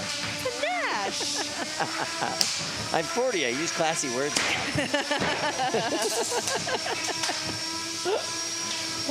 Love it. Get that belt. Get that belt. That does seem to be the goal. I don't see any weapon movement at all on Caldera. It's not even twitching. No. I imagine that's what they needed that belt for.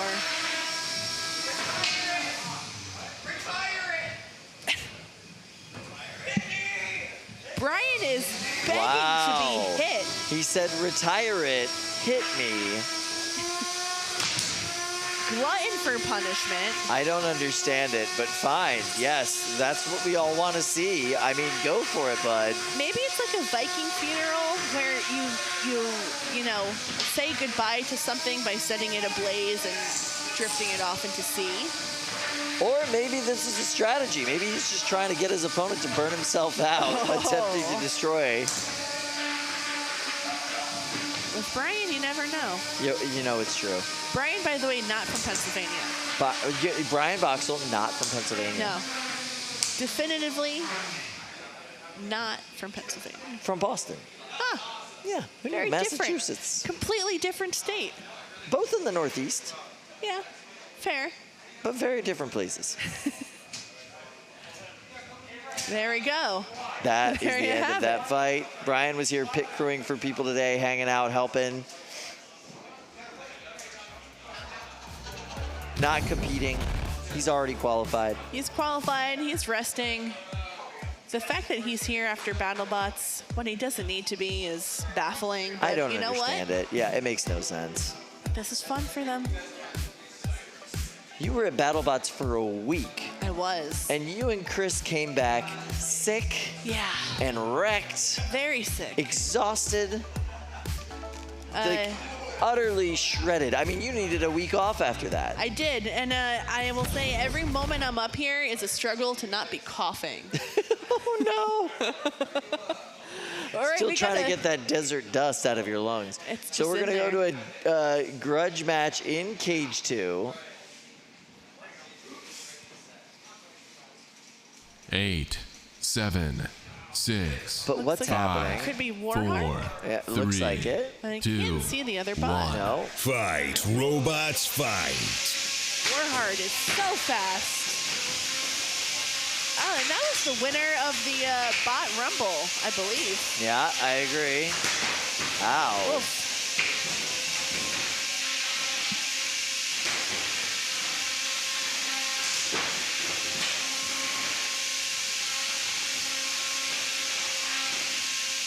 Woo!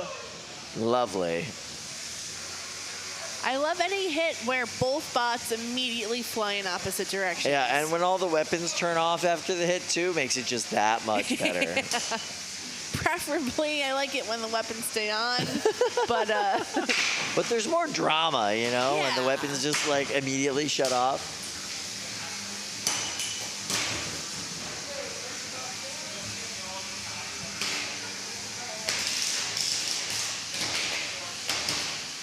and that horizontal blade does not quit.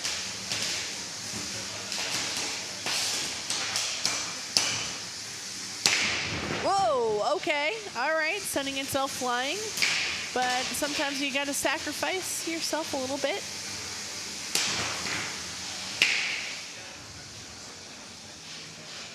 I don't know that Warheart is coming back from this. If it were me, I would start the countdown. Yeah, I think that might be coming here pretty soon. We'll see the refs thinking about it. Oh, nope, never mind. The ref's opening the door. So he's either counting down or the fight has already been called. It looks like that is it for this buddy match. That is the end. The buddies have worked out their issues. Everyone had a lovely time. Now they can go have a beverage. Yeah, hey, Talk you want it to out break like each other's adults. toys and then go have a drink? Yeah. That sounds like fun. All right, now I see a real match, a bracket match, loading into Cage 3, which it looks like we're getting ready for any moment now. Oh, good. This is what appears to be the losers bracket round 11, which means there have been 11 fights. But first, let's take a look at the pits. It looks like, who is in there? Frantically working. With 15 seconds to go. I can tell now why. Yeah, that's got to be YOB GNOL. GNOL. YOB GNOL is desperately trying to get their bot back together. They did say they had some major damage on their pulley after that last fight with Big-ish. I have 2 seconds. That's not enough seconds, so they still got to get down here and get ready for their final. Well, while that happens, we'll head over to Cage 3 because losers bracket 11, or the elimination bracket 11. Yes. It still says losers. All right, so the winner fights Stoneforge. The loser is eliminated. That's what happens when you fight in the elimination bracket. You go home after you lose. Next in Cage 3, Polywog versus Project LiftOff. 8, 7, 6. So this is the 5, elimination bracket 4, semifinal. The winner has to go on to face Stoneforge, and the winner of that match will go on to the final of this tournament. The end is so near. Whoa! Huge hit. sending both Project Liftoff and Polywog across the box. Neither seem phased. Polywog, though, is having what looks like the better of these exchanges by sending Project Liftoff flying into the air. And as usual, Polywog firmly planted on the ground.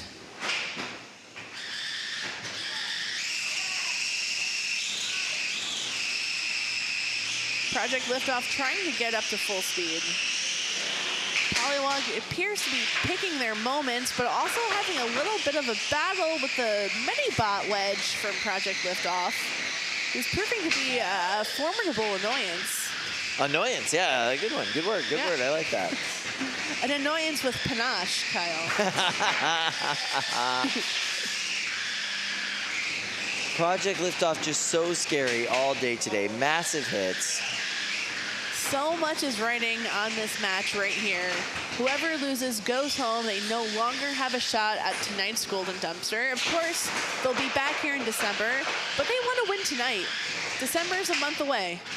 Yeah, David Jin's entire goal for the day was to qualify. Kazmer's entire goal was to qualify with Project Liftoff. Hit after hit, Polywog not shying away. Project Liftoff still showing a good amount of control and maneuverability. It's really true, yeah. Those new wheels have been just doing wonders for them, and the new programming method has been fantastic, but now they are stuck up into the corner. This is the weak spot for Project Liftoff if they have one. They're just designed to perfectly balance on that side rail in so many ways. Polywog has the option of trying to go in for the hit on that, unprotected underbelly, but they would also unstick them. So it is a gamble, and rightly so, I think, making Brett unstick them there. So now they have used up their one unstick with 40 seconds left in the match. And that wedge is doing an incredibly effective job of getting under Polywog and really making it so that they can't engage in Project Liftoff probably the way that they would hope to. It's like a gnat that just won't leave buzzing in your ear. Wow, massive hit from Project Liftoff there, sending both bots careening into the close corner.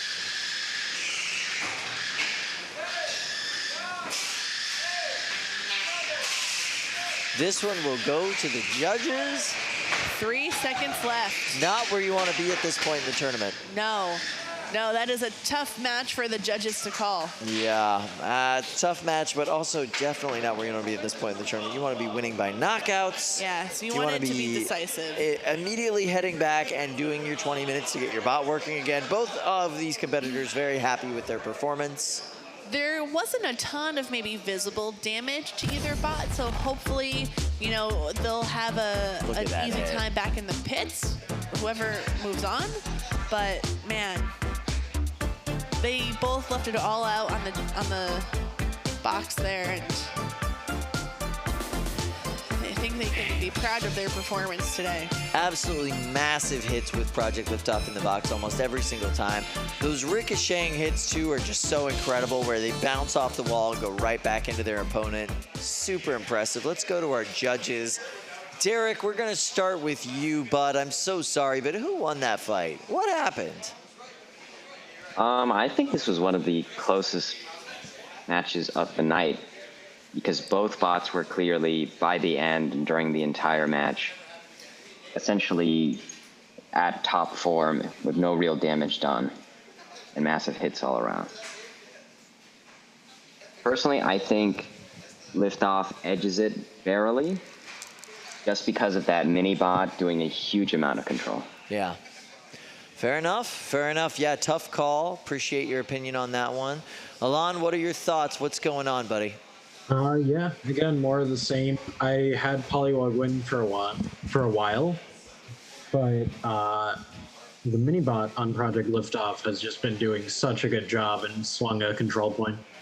Wow. Even though Polywog was more aggressive. So I believe it was Jim Kazmer driving that mini-bot. Might have actually cinched that entire fight, but we're going to see if that was a unanimous decision. Jordan Neal, what are your thoughts? So yeah, this was an all-out war the entire time from the very beginning. It was one hit after another. Both bots were throwing each other around. It was really, really tough to call, but I was really impressed by the mini-bot of Project LiftOff, and that gave him a ton of control points, and for me, that was enough to convince me that Project LiftOff won this fight.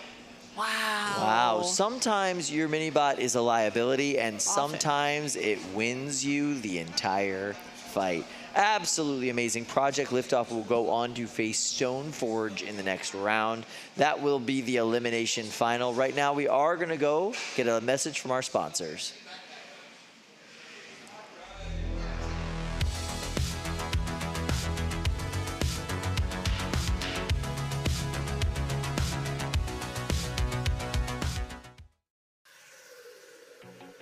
What if you could access the world's manufacturing capacity with a few clicks?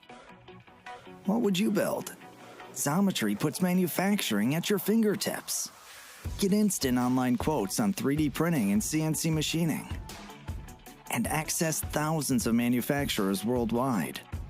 With Xometry Manufacturing on Demand, it's your time to build. Visit Xometry.com today. From robotics to renewable energy, aerospace to autonomous vehicles, prototypes to large production runs, Xometry helps engineers bring innovations to life by connecting them to extensive manufacturing capacity, an instant quoting engine, and advanced AI to make ordering parts quick, simple, and efficient. Welcome to Xometry, where big ideas are built.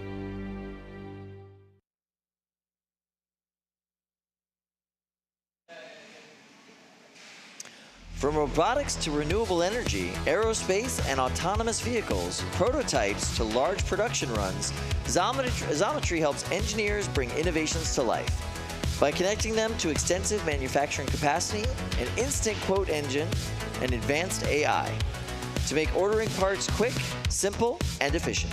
Xometry, where big ideas are built.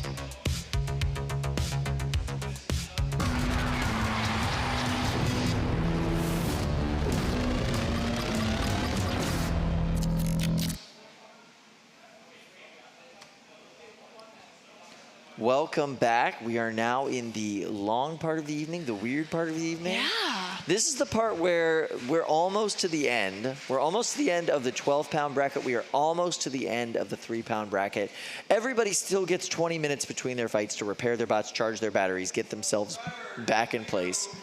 So we are now going to see what that is like. We're going to see what the battle of attrition has done to these bots, to these builders, to these brains, to these fingers.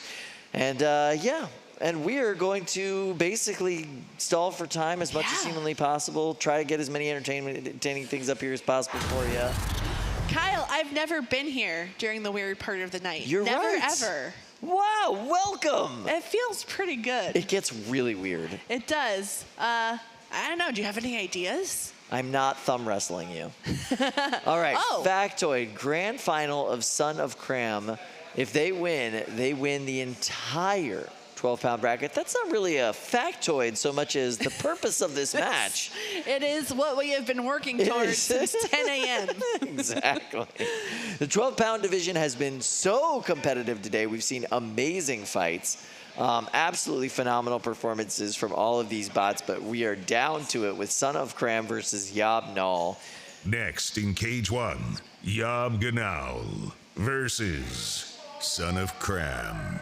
Here we go. 8, 7, 6, 5, 4, 3, 2, 1. Fight, robots, fight. We saw YOB GNOL desperately trying to put the bot back together with just seconds left on the clock, but it looks like it's ready to go here with big hits already against Son of Kram. Yeah, absolutely no issues at all for Chris Rimmel and YOB GNOL. David Small looking really confident over there with Son of Kram. He's been chilling for hours at this point. That being said, YOB GNOL has, well, didn't get the better of that exchange, but it was looking really dominant, I'd say, for the first 30 seconds of this match. Now it's on its head, using the railing to get back up on its feet. Both these bots so well driven. Son of Kram, just a devastating bot.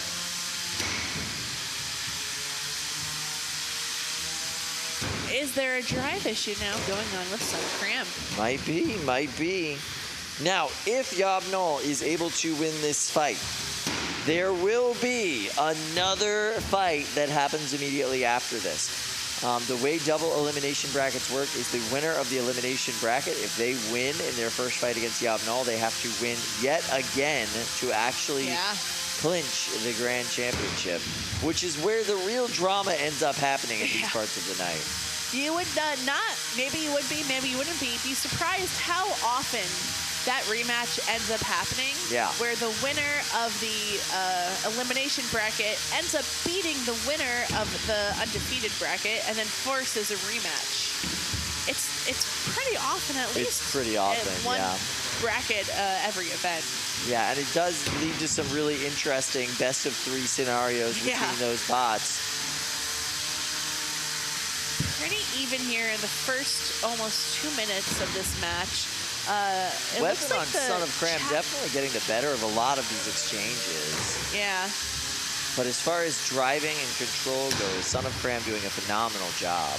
And now looks like the weapon on Son of Kram is slowing down. It does appear to still have an issue on the drive side. There is a tap out. The winner is YOB GNOL.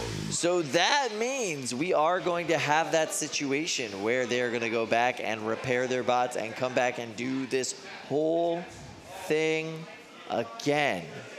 David's looking a little bit confused here. Oh, did that? Was that tap out unintentional? I'm confused. I didn't see him press the button. I mean, sometimes it gets tapped accidentally. Sometimes it gets it bumped does. into. That was a legit tap out. Okay. All right, he is not confused. That was by design. Good, good, good, good. But he probably saw the writing on the wall and said, hey, let me end this before things get out of hand. Yeah, and, want to have the time and the ability to repair my bot.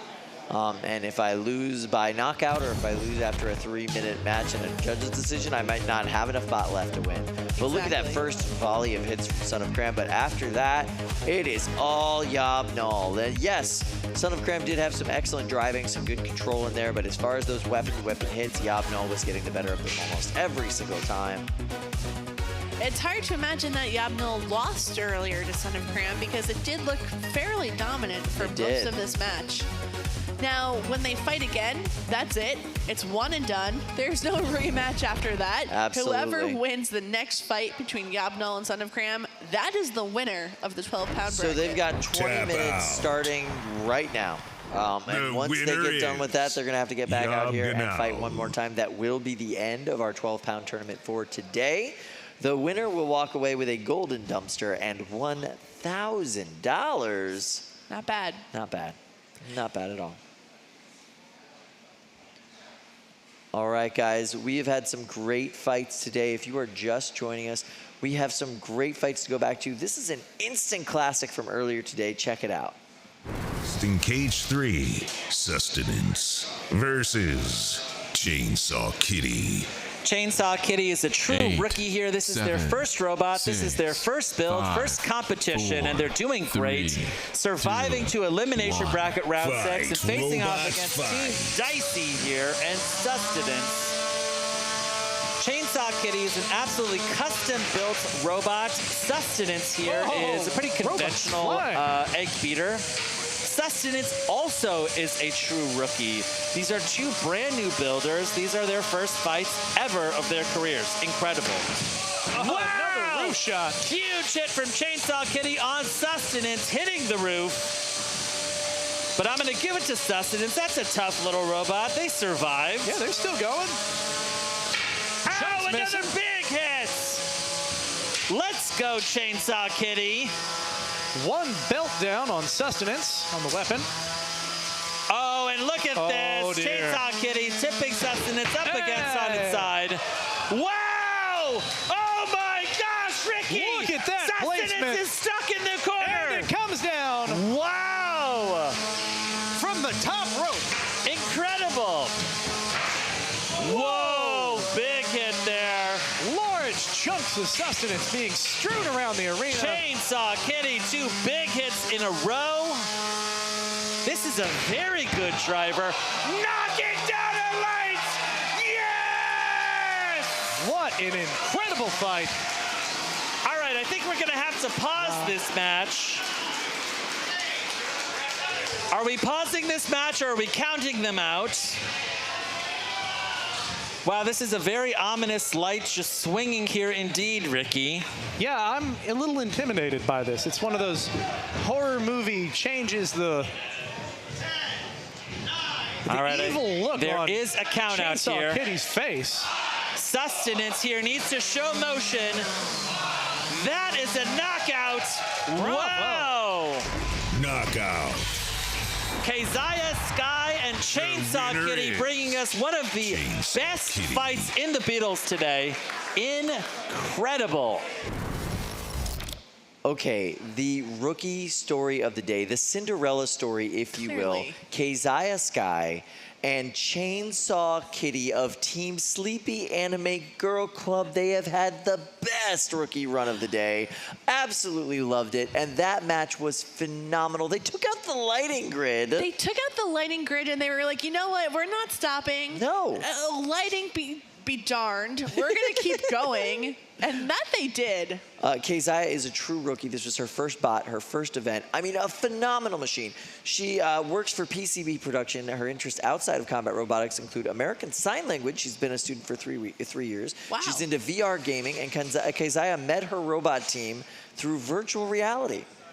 Okay. I mean, of course, right? Okay. My daughter got to meet her yesterday when we were touring the pits, and when she saw that fight, actually yelled at the top of her lungs, I met her yesterday, she's incredible. And it made my heart so warm. So we went up and congratulated her right after that, ran up to the pits, and my daughter was like, you did such a good job, I was so proud of you. It was the cutest moment in the entire world, watching my daughter fangirl out over Chainsaw Kitty and Keziah. I bet that made her feel really good too. To come to your first event and already have being able to inspire like young builders. You're having kids make signs of you in the audience, having a little girl run up to you and just say, oh my gosh, I'm so proud of you. Like, so cool. All right, so another amazing moment that happened at this event. We had a huge announcement. Oh my God. So please, let's check that out now. So here we go. It was announced today, $2 million of STEM charity program money going to be donated this year. $5,000 donation per participating finalist. $250,000 donation per class champion, for weight class champion, and $10,000 grants are going to be given to 100 colleges for STEM programs. All of this coming from the NHRL system, all of this to support STEM in the United States, to bring more of this beautiful technology to the world, and just support this sport, support this community. I love it. It's the biggest thing to happen in combat robotics in STEM in forever. Ever? I mean, if you think about it, builders invest so much of their own time and their own resources into growing NHRL by making their bots, bringing them here.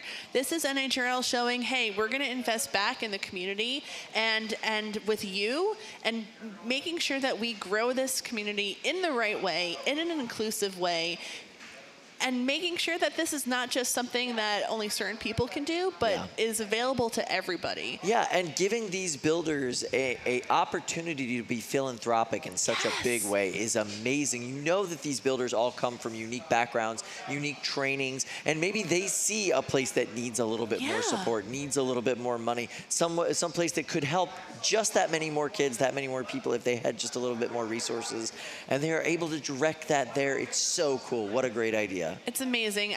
If I were given $250,000 to donate to a charity, STEM charity of my choosing, I mean, that would be like winning the Powerball. It's like the equivalent of that. It's so much money, so much influence you can have, so much change you can make.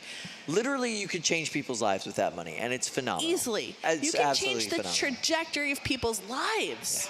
All right, so we're going to go check out the pits. The only people left in the pits are people that are desperately working on their robots, and Andrew Kasmer, who's just straight chilling. What's he got to do right now? Charge the batteries. play on his phone, hang out. Drink a Sprite, drink a Coca-Cola. Drink a Sprite, drink a Coca-Cola. He's not doing. No, he's checking. Just checking. He's just checking. That's all they're doing right now. Like, by the way, I love that they charge their bot on a fan. I noticed that earlier. Oh, it looks like they have 6 minutes left on their timer, so hopefully we'll see that fight happen in the next 10. Yeah, should be pretty soon. So this is Cage 1. We're going to check out a little grudge match 8, action. 7, 6, 5, 4, 3, 2, 1. Fight, robots, fight.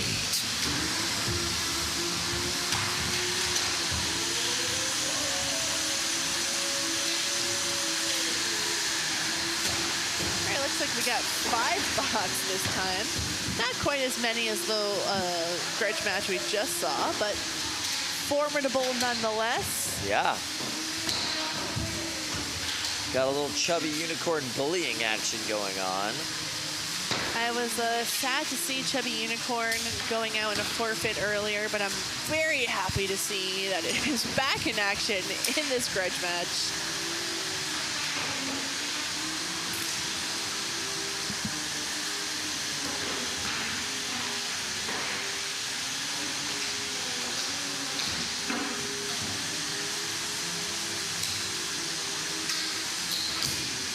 Ouch! Nice hit there from Chubby Unicorn.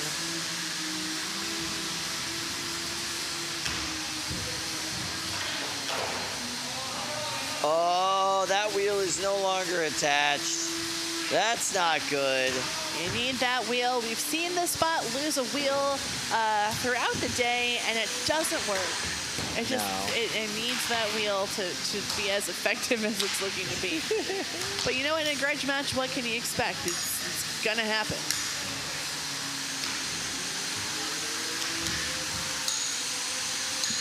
It's so nice of these guys to just like hang around, keep their bots functioning, just to entertain us with pure chaos and mayhem like this. It's so late at night. They have been here all day. They could have gone home. They could have gone back to the hotel. They could be doing anything right now. They don't want to. They want to be here with us. They have no interest. They have no interest. It's 12:53 p.m. or 11:53 p.m. here on the East Coast. You know, I'm asking the chat right now where everybody is from and what time it is there. We have some people from Saskatchewan, Texas, Arizona, Lansing, Michigan. I saw someone in the Netherlands where it's almost 5 a.m. Nice. Still going. They're still here with us. I appreciate it. I appreciate it. Hey, you know what? They love the chaos. They love the mayhem. They love the combat robotics. Australia, where it's 1 p.m. tomorrow. So they're already well into their Sunday. Yeah, it's practically next week in Australia. Yeah. 15 seconds left in this grudge match against buddies. Buddy match against grudges?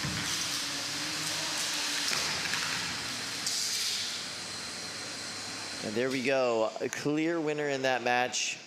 Us. We won. We won. We won. Thanks, guys. Yeah. We appreciate that. All right, so now we've got drama going on in the pits. We've got to wait to see if people get their bots together. Obviously, the Casmers are ready. Yeah, I would hope so, because if they're not, they're really lackadaisical. And then what's going on out here? Is that a scooter, Kyle? That is that a scooter. Okay. With giant handlebars. Now, that's a YOB GNOL if I've ever seen one. This is what the henchmen here do when they're not building robot arenas or putting together crazy competitive creations for Austin McCord. They build stuff like this. This is all part of it. This is all part of the greater vision. We may not know the purpose of this scooter, let's call it. Clearly, the point of this scooter is so you can scooter ride with 7 of your best friends. Can we see that? Is that safe? Could that happen? I highly doubt that that's safe. All right. I love how much effort he has to put in to get that thing moving, though. Like, he's really working it. He's scooting around, though. I mean, he's putting in some square footage in this facility, that's for sure. This is, like, this place here and 50 Day Street, just down the street, 1 block away. When you walk around, you just see some contraptions that you're like, what? Why? Who? And then they're like, oh, yeah, Austin had this idea. Oh, yeah, Ed had this idea. I don't know. We spent like a day and a half on that. It's like, what? This is your job? That's their job. Don't question it. This is important to the advancement of humanity. Yeah, absolutely, yes. Oh. We needed somebody to build a giant scooter. It needed to happen. It needed. I mean, I need one in my life. This is the same crew that worked on the world's largest googly eyes. Yeah. And record-breaking. World record-breaking. Guinness Book of World Record-breaking. Look it up. It's there. Eyes. You'll see it. So weird, but awesome. Why not? So much of what we see here is why not? Yeah, why not? If you can think it, if you can dream it, you can be it. If you want to be the world record holder for the largest googly eyes on planet Earth, why not? Make it happen. Make it happen. Yeah, absolutely. I love this scooter. I don't think I would ever want to ride it. No. It doesn't seem safe. No, I'm much too safety conscious. I don't even like bicycles. Really? I fell off one in 6th grade. And that ruined it all for you. It's been downhill from there because I was going downhill. Yeah. Yes. Friends riding scooters together. Oh, the handlebars were not able to support the weight of all of the friends. Friends who ride scooters together fall off scooters together. Clearly that is the case. Thank you guys for checking that experiment. And now they get to fix the scooter. So we've assigned them a new project. They have a new project, fixing the scooter. No, it's not functional. No. He's just pulling those handles back. I'm glad nothing worse came of that because I might have been held liable. For making the suggestion? Yeah, probably. I don't know how the law works. That could be it. Oh gosh. I definitely did not suggest that. No, that was somebody in the back yelling, trick, trick, trick, trick, and it did not go well. Yeah. I appreciate that, people are just using the claw machine in the back. Has anybody won? Can we get a confirmation if anyone has won anything? I've seen kids walking around with the toys, so yes, I do believe some wins have happened. The little spherical balls full of Rubik's Cubes and whatnot that are in there, I've been seeing kids with those today, so yes. All right, it looks like both bots here have about 7 minutes left on their countdown.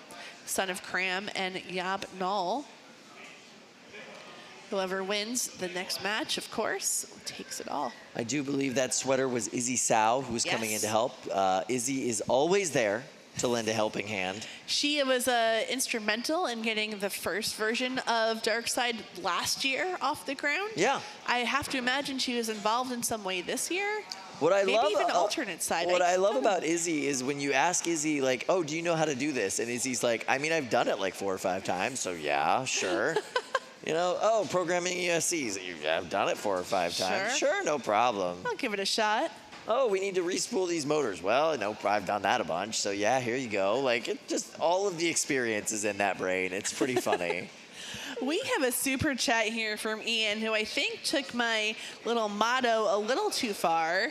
He says, if you can think it, if you can dream it, you can be it. And just like that, I am now a lamp. Poor guy. Of all the things, Ian, of all the things you could be, you choose a lamp? I don't know. All right, we're going to go check in with our friend Allie. Allie, where you at? I am with the few dedicated folks that might have been eliminated but are still here. So I have a big question for you. Why? The love of the game. Yeah. And tell us a little bit about your team. I mean, Pretty obvious, Doomba. Doomba, yeah, we got eliminated pretty early, but you know we're here. We drove 13 hours, so we want to see some fights, man. 13 from where? Cincinnati, Ohio. I get it now. Yep, go Bearcats. Wow, 13 hours. I'm assuming you're staying the night. Yes, ma'am. Okay. Yeah, not halfway. Good. Tell me a little bit about one of maybe your favorite fights today that you witnessed. Oh man, my fights. Of course, those were the best. I don't know, Pramheda, he hit me really hard, and man, I haven't forgotten it yet. So. Well, I would love to talk more, but we do have a fight we got to get to so that you guys can get sleep and drive all the way to Cincinnati. Great talking to you. Thanks for sticking it out with us. Appreciate it. All right, thank you so much, guys. Really appreciate it. Doomba, interesting bot. Can't wait to see them come back. We're just gonna have to make them drive 13 hours back and then 13 hours back so they can come do it again because they're awesome. Yeah, I think they have the energy to do it. In the meantime, though, we're gonna go to cage 3. This is a bracket fight, and this is a big one. So this is the elimination final. Winner fights fully defined in the 3-pound grand final. The loser is sent home. This is the end of the road. This is the end. For tonight, Next they'll in be back cage again, I'm 3, sure. Project LiftOff versus Stoneforge. 8, 7, 6, So Stoneforge, 5, 4, James Wynn. 3, He was on 2, Team Switchback this year for 1. Battlebots. Fight, robots, fight. Whoa! Okay! Very powerful, right out of the gate with Stoneforge.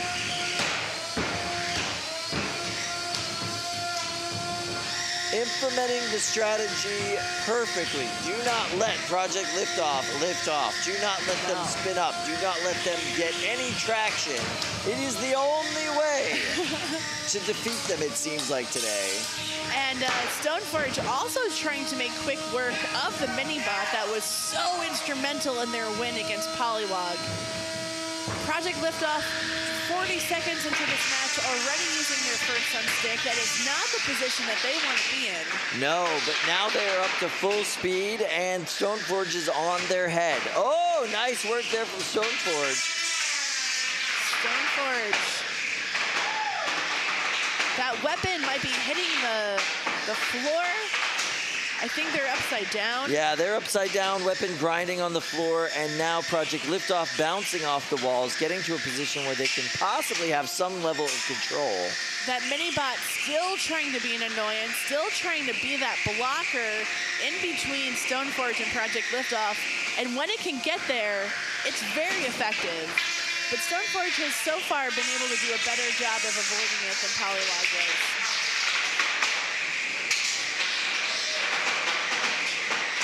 Stoneforge giving me some Lynx energy in this match, where it's sending itself flying around, often on its head, but being able to self-correct.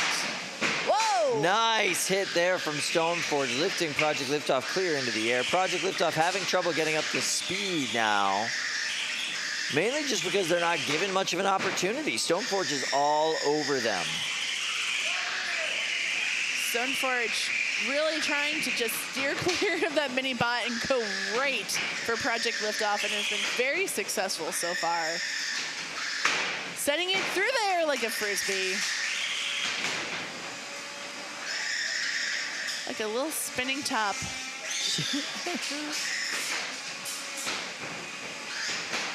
Project LiftOff desperately trying to find enough room to get up to speed, not being given much of an opportunity. The mini-bot not really able to do much to corral them, especially now that they're upside down.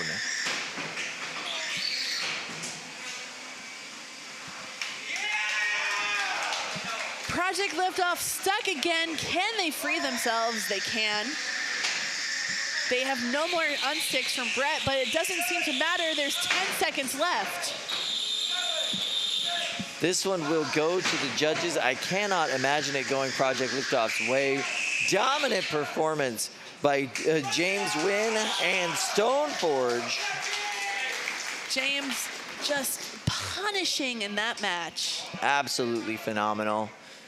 You know, last tournament, James was not able to make it here because he was competing down in Texas, and he ended up dominating that tournament, walking away with their championship. Why am I not This is what I love to surprised? see when Norwalk bots go to other places and just dominate. Yeah.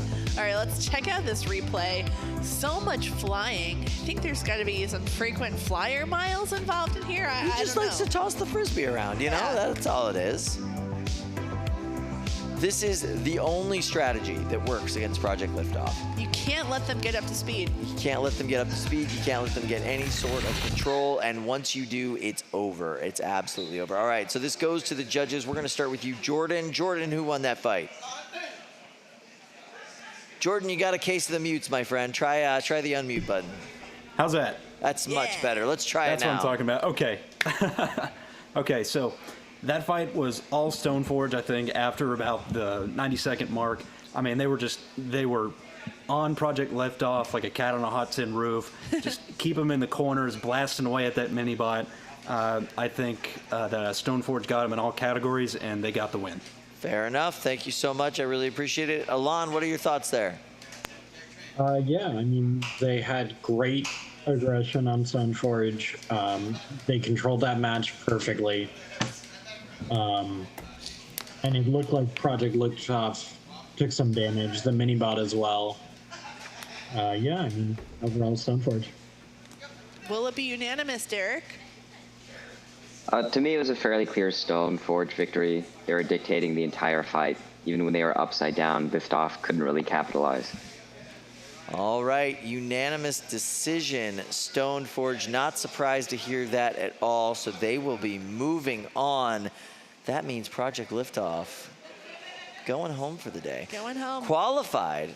They qualified. That was probably the biggest prize of the night, is Yeah. just being able to make it to the championship in December.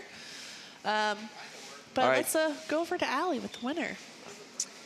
He's so nice. Just asked how my day's going, and I'm like, how's your day going? You've been working a lot harder than I have, and you just solidified a spot in the grand final. You must be feeling pretty good right now.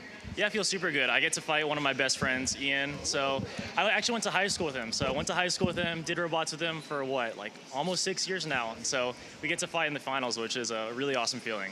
So now you know how to beat him, huh? That's the hope. That's the hope. We'll see how it goes. Well, because you made it to the grand final, we do send you off with a send cut save, $100 that you can use. You won't have time to redeem it in the next 20 minutes, but for, the next competition, we see you. Great job. We'll see you soon. So that means we are guaranteed a Team WPI Robotics winner in the 3-pound bracket.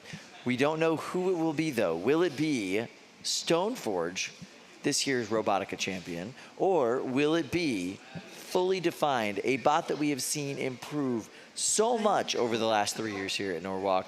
I'm very impressed by them in this tournament, and I can't wait to see how they perform. Yeah. Ian McIlnerney is amazing. He is such a talented builder.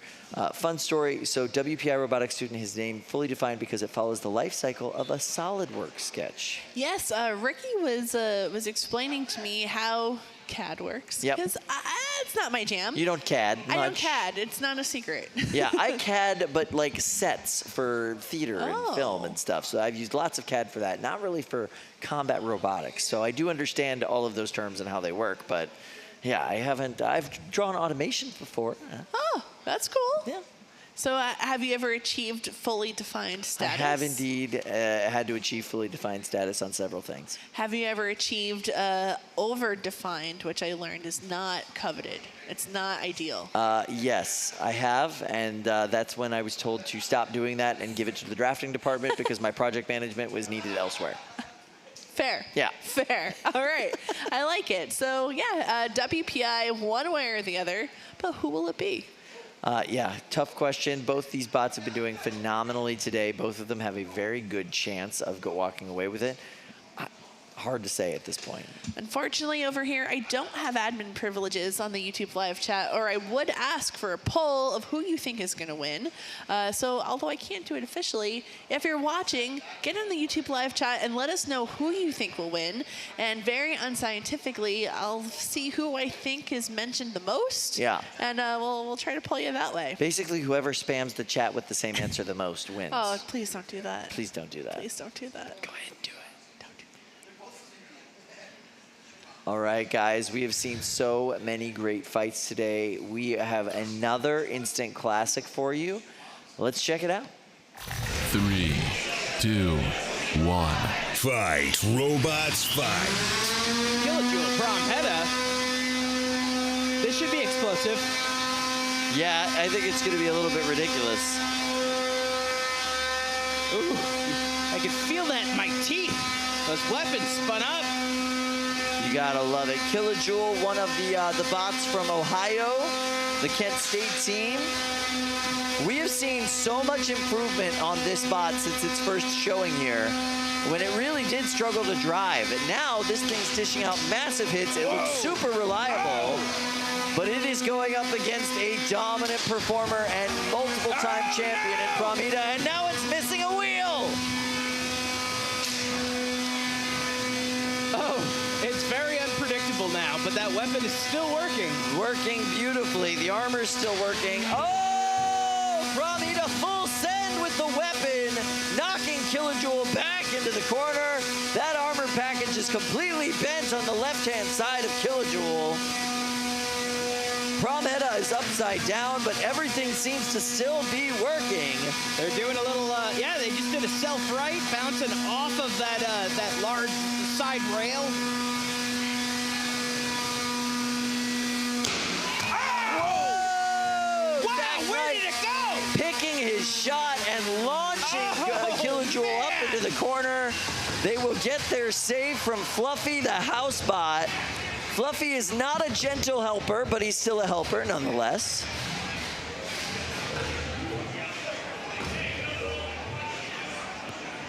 Oh no, Beetlejuice very stuck. Difficult to get out. Fluffy tries his best to be gentle, but he's just so, well, fluffy.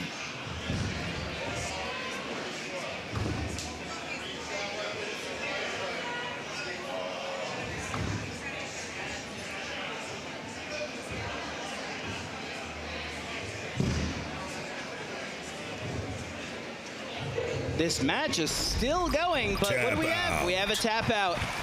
So David Dreyer taps out finally. Beetlejuice has done such a great job today. It has come so far. Yeah. I talked to the builder last event, and he was like, I just want to show that I've improved. I want to be here and have fun, but I want to show that I've improved. And he has absolutely done that. I think everybody can say that they are impressed by what they see. Absolutely, yes. Going up against Pramheda is no joke. Zach is a multi-time champion in that division. Absolutely one of the most talented builders and drivers we have here. When I took my tour around today, we actually stopped by and got to talk to Zach. He was kind enough to show us his bots, show us the work that he did on them. One of the questions that came up from one of the tour folks was, how much do you spend on a Pramheda? Did he answer that? He actually answered it. Are you ready? Please tell me. About $900. Oh. Right? Huh. Immediately after that, we go see Sombra. Did Saber say? $2,500. Wow. And he had to translate to American. I was going to say, what is that in? Yeah. So wow. $2,500. And he was saying, well, obviously, I have a twisted drum with like crazy machining. Very custom. All of these custom pieces that have to fit into this tiny space. That's more expensive than what you have to do to make an effective 12-pound robot. Wow. I never thought about that before. Makes perfect sense. Like the price discrepancy makes perfect sense. But yeah, obviously that does not account for the hours. No, absolutely not. that they put into this. Check this out. We have competitors heading into the arena for the final. This is it for the 12-pound bracket. Yeah, we can't go any more than this in the 12-pound bracket. This is the third time today that YOB GNOL and Son of Kram have faced off against each other. That is a confident strut by David Small. Absolutely. David Small of Team Small Robots. I don't know if that's confidence or it's just 12:15 in the morning and he has been fighting all day long. He is just full of Red Bull, potato chips, and pure adrenaline at this point. Pure adrenaline. Now, David is actually a guest on our podcast next week. That's right, yeah. So if you're interested in learning more about David and his very interesting background, I definitely encourage you to check out Behind the Bots. We learn a little bit about his origin story, his interest in Scottish and Celtic folklore. Yeah. Some of the music that he listens to. And his which is very transition to interesting. building his first ever heavyweight robot. Yeah. And captaining the team this year. He's been on heavyweight teams before. He has. He's been on Malice, but now this is his first solo outing. So we're really excited to hear how that goes. But right it all now, comes down to this. That's exactly right. Son of Kram versus YOB GNOL. Chris Rummel and YOB GNOL have been having a wonderful day today, just blowing through this tournament. Not even just a wonderful day, but an incredible season. Yeah, Every absolutely. time they compete, they show that they are a formidable force here at NHRL. So these are two legendary builders here at Havoc. All right, so this is the second grand final. The winner of this fight wins the 12-pound bracket. They get the golden dumpster. They get the thousands of dollars. They get to be happy. It's going to be a good time. Next in Cage 1, Son of Kram versus YOB GNOL. 8, 7, 6, 5, 4, 3, 2, 1. Fight, robots, fight. Let's do it. Whoa, okay. YOB GNOL really getting the better of these exchanges against Son of Kram, sending it up and up and up. But that weapon on Son of Kram is loud, it's nasty, it's functional. Looks like they might be struggling a little bit with their drivetrain on the left-hand side of the bot. I see a belt. I see a belt loose yes. of some kind. Oftentimes, those belts are what hold the wheels together and make them drive. And if it is not doing that, then they might be struggling. Now, it may be able to crab walk and have movement still, but if YOB GNOL is able to maintain full movement of their bot, it's going to make it extremely difficult for Son of Kram to get the type of domination it needs. That weapon just stopped moving on YOB GNOL. But it is Son of back. Kram just kicked right back up, though. So now we have a bot with limited mobility and a bot with no weapon. What would you rather be in this situation? I'd rather have the mobility. Me too. Yeah. Me too. But you never know what can happen. Especially with the way these judges have been judging today, I'd rather have the nobility. They're really, you know, they seem to be, obviously they follow a criteria, but. Ooh! Ooh! Yikes. That's its soft little belly. Grinding away at the interior guts of YOB GNOL. Son of Kram's weapon is no joke. It does not want to be hit there. And we got to get the unstick here. It looks like they're a little bit jammed together, so Fluffy's going to come in there and do a little separation. please be gentle. He'll be as gentle as he can for a giant block of steel. All right, that was as gentle as it comes. Yeah. And unreliable weapon running on Son of Kram. I'm not sure what's going on there. The weapon's kind of intermittent. The bot itself is jammed up against the wall. Something tells me if YOB GNOL backed off just a little bit, this would end up being a count out. Yeah. But instead, they're going in for the pin. I can't tell if it's a pin or if they've lost their mobility. No. Nope, that was definitely a pin. Yeah, they were holding it in there. And there we have Son of Kram trying their best to get out of the corner, but unfortunately really only able to pivot in one direction. So they're stuck. They ain't going anywhere. Yeah.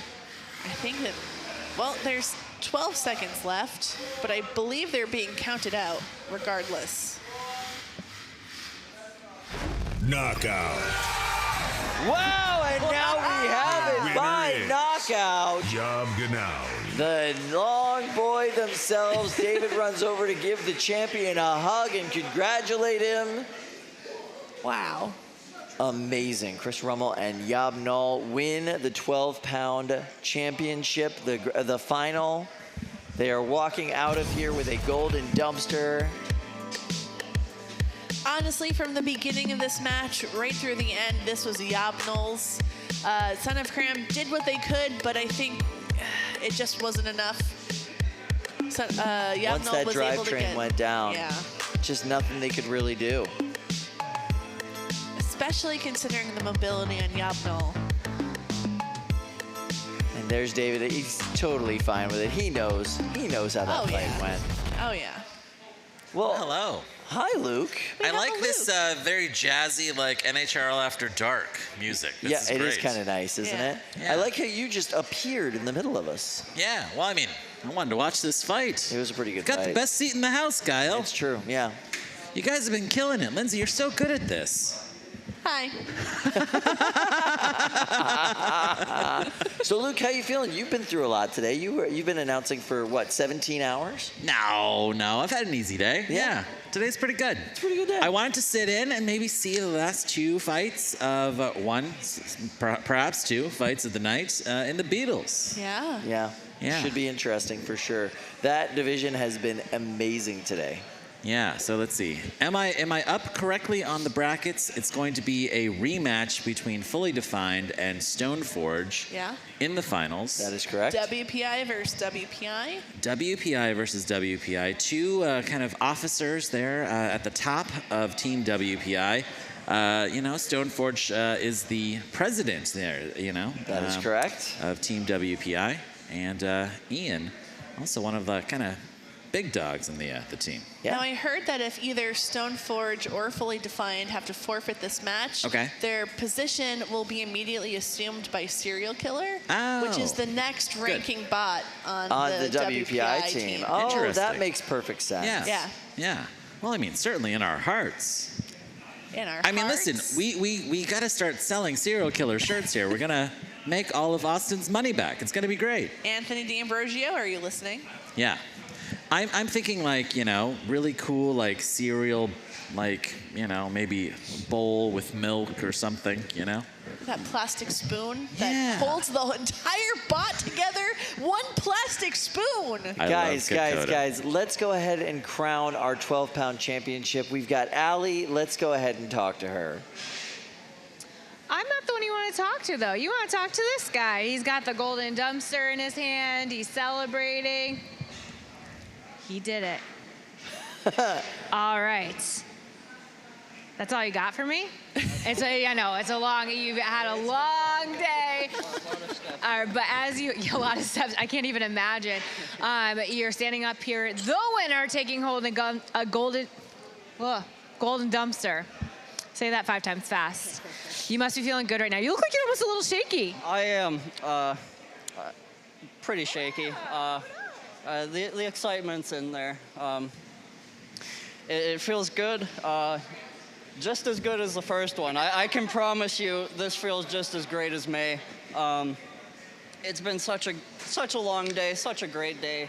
Everyone's been real good. All the competitors were real nice.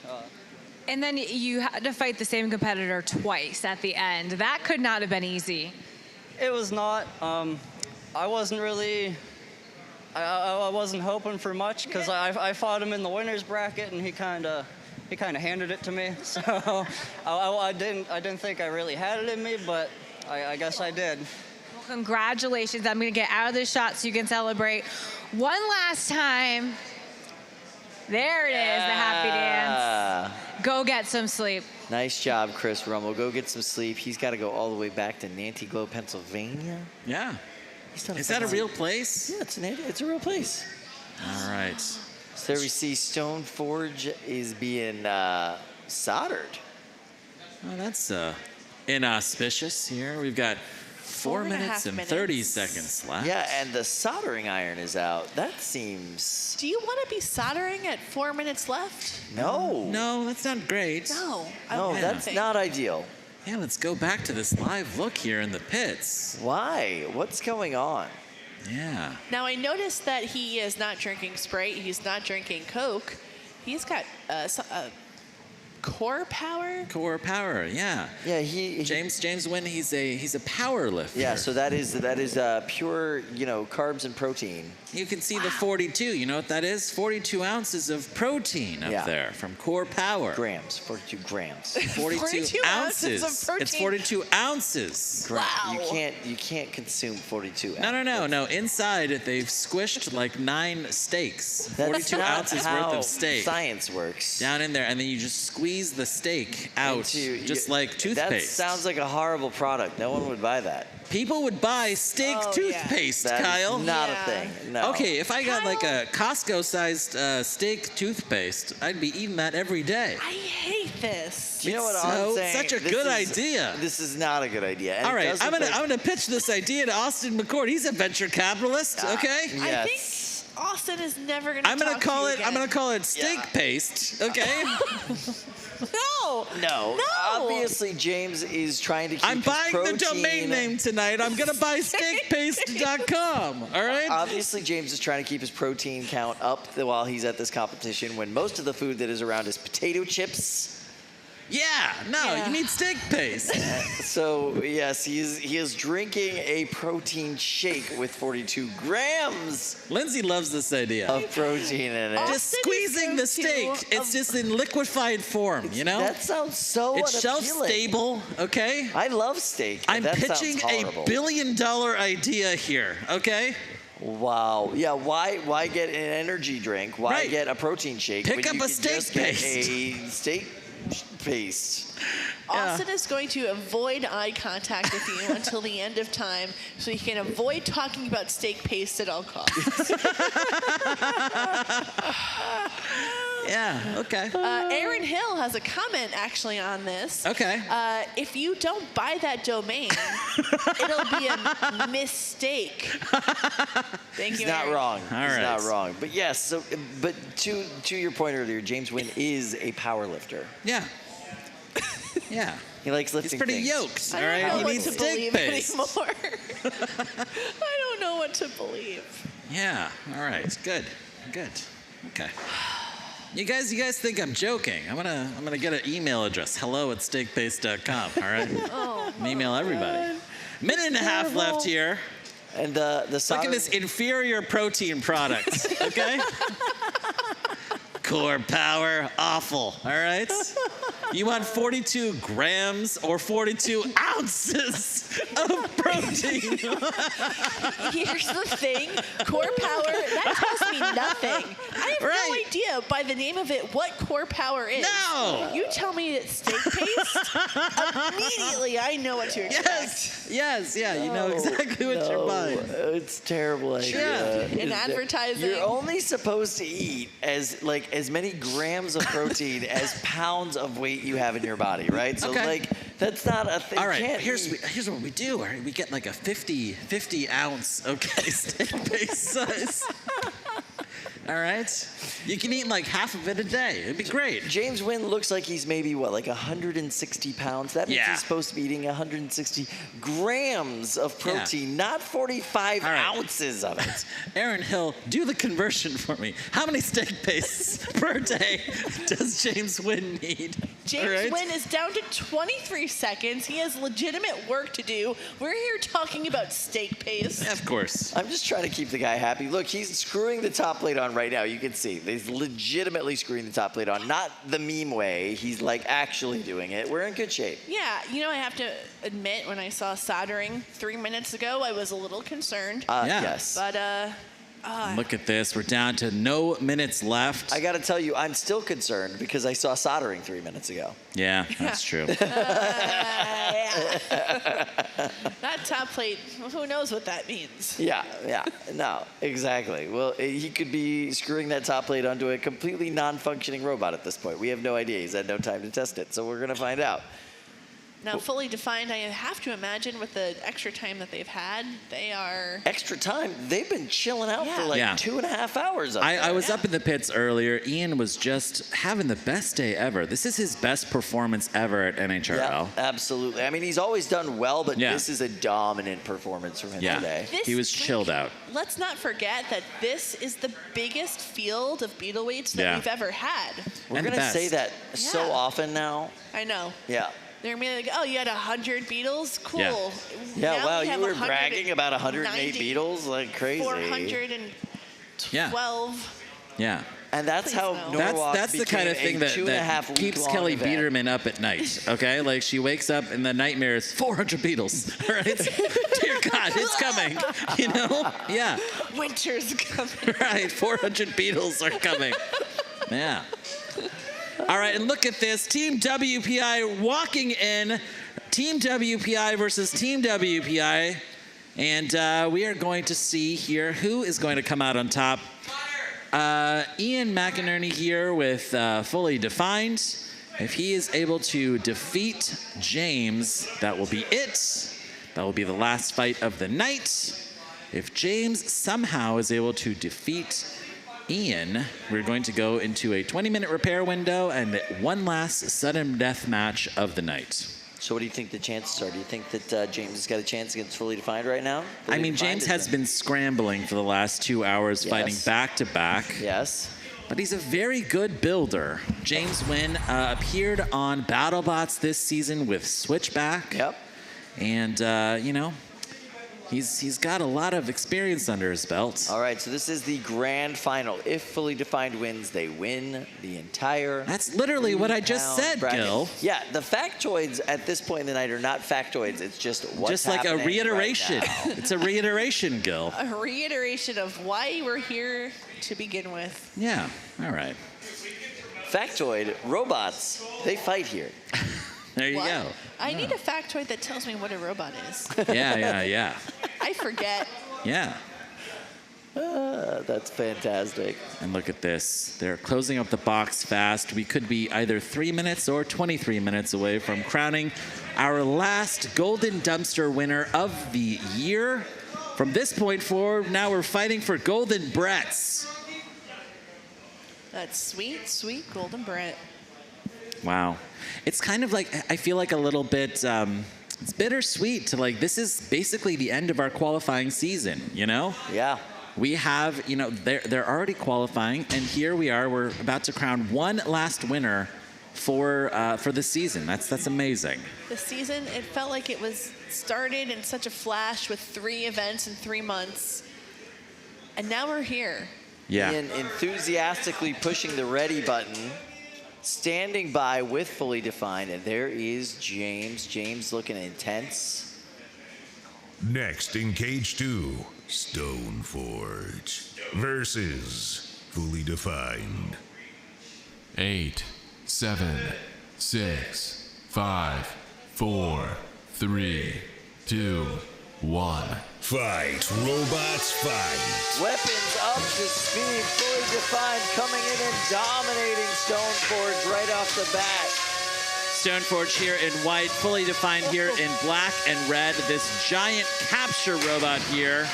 And look at this, Fully Defined kicking Stoneforge into the corner, getting under Stoneforge. This is what they have been doing all day, just winning the control game and then winning these weapon-to-weapon impacts. That weapon on Fully Defined, small but extremely powerful. Ian needs to stay absolutely focused here in this fight, landing pin after pin. He's trying very hard to defeat the weapon on Stoneforge. And look at this, he's tipped up the robot against the rail once again. That is an unstick, and that is the last unstick they are getting in this tournament. It is all done from here on out, so now it is Stoneforge's match to lose. Fully Defined shoving Stoneforge again into the corner. Look at the armor just melting away on the side of Stoneforge. Ian here is doing it. The weapon on Stoneforge is down. That is our champion, Ian McInerney, and Fully Defined. Big hugs between these competitors. So proud of Ian. His first Golden Dumpster. Incredible. In in the Beetle division, the most competitive division in the world. Team WPI bringing home $1,400 in cash and a golden dumpster that they can put up there, you know, on the wall. Pretty amazing. Incredible. Absolutely incredible. This is the best performance we have ever seen from Fully Defined on a night where it mattered the most. Oh, you love to see it. You love to see it. Yeah. Fully Defined now looks really well positioned in the Beatles as we go into December. Absolutely. Ian is coming in with a huge amount of momentum and confidence. There is a lot to be said for testing your robot right before you go into the championship. And yeah, he's doing great. Yeah, he's doing he'll great. be going into that grand championship with a lot of momentum after today. Yeah. You want to go into the championship in December looking strong, looking just without any flaws, and that is what Fully Defined was able to do today. No mistakes today. No Not mistakes. a single mistake in this entire 12-hour extravaganza we've had. They might be able to take it in December. Yeah. The big takeaway that I have for this last fight is the dominance of Team WPI among college combat robotics teams. Amen.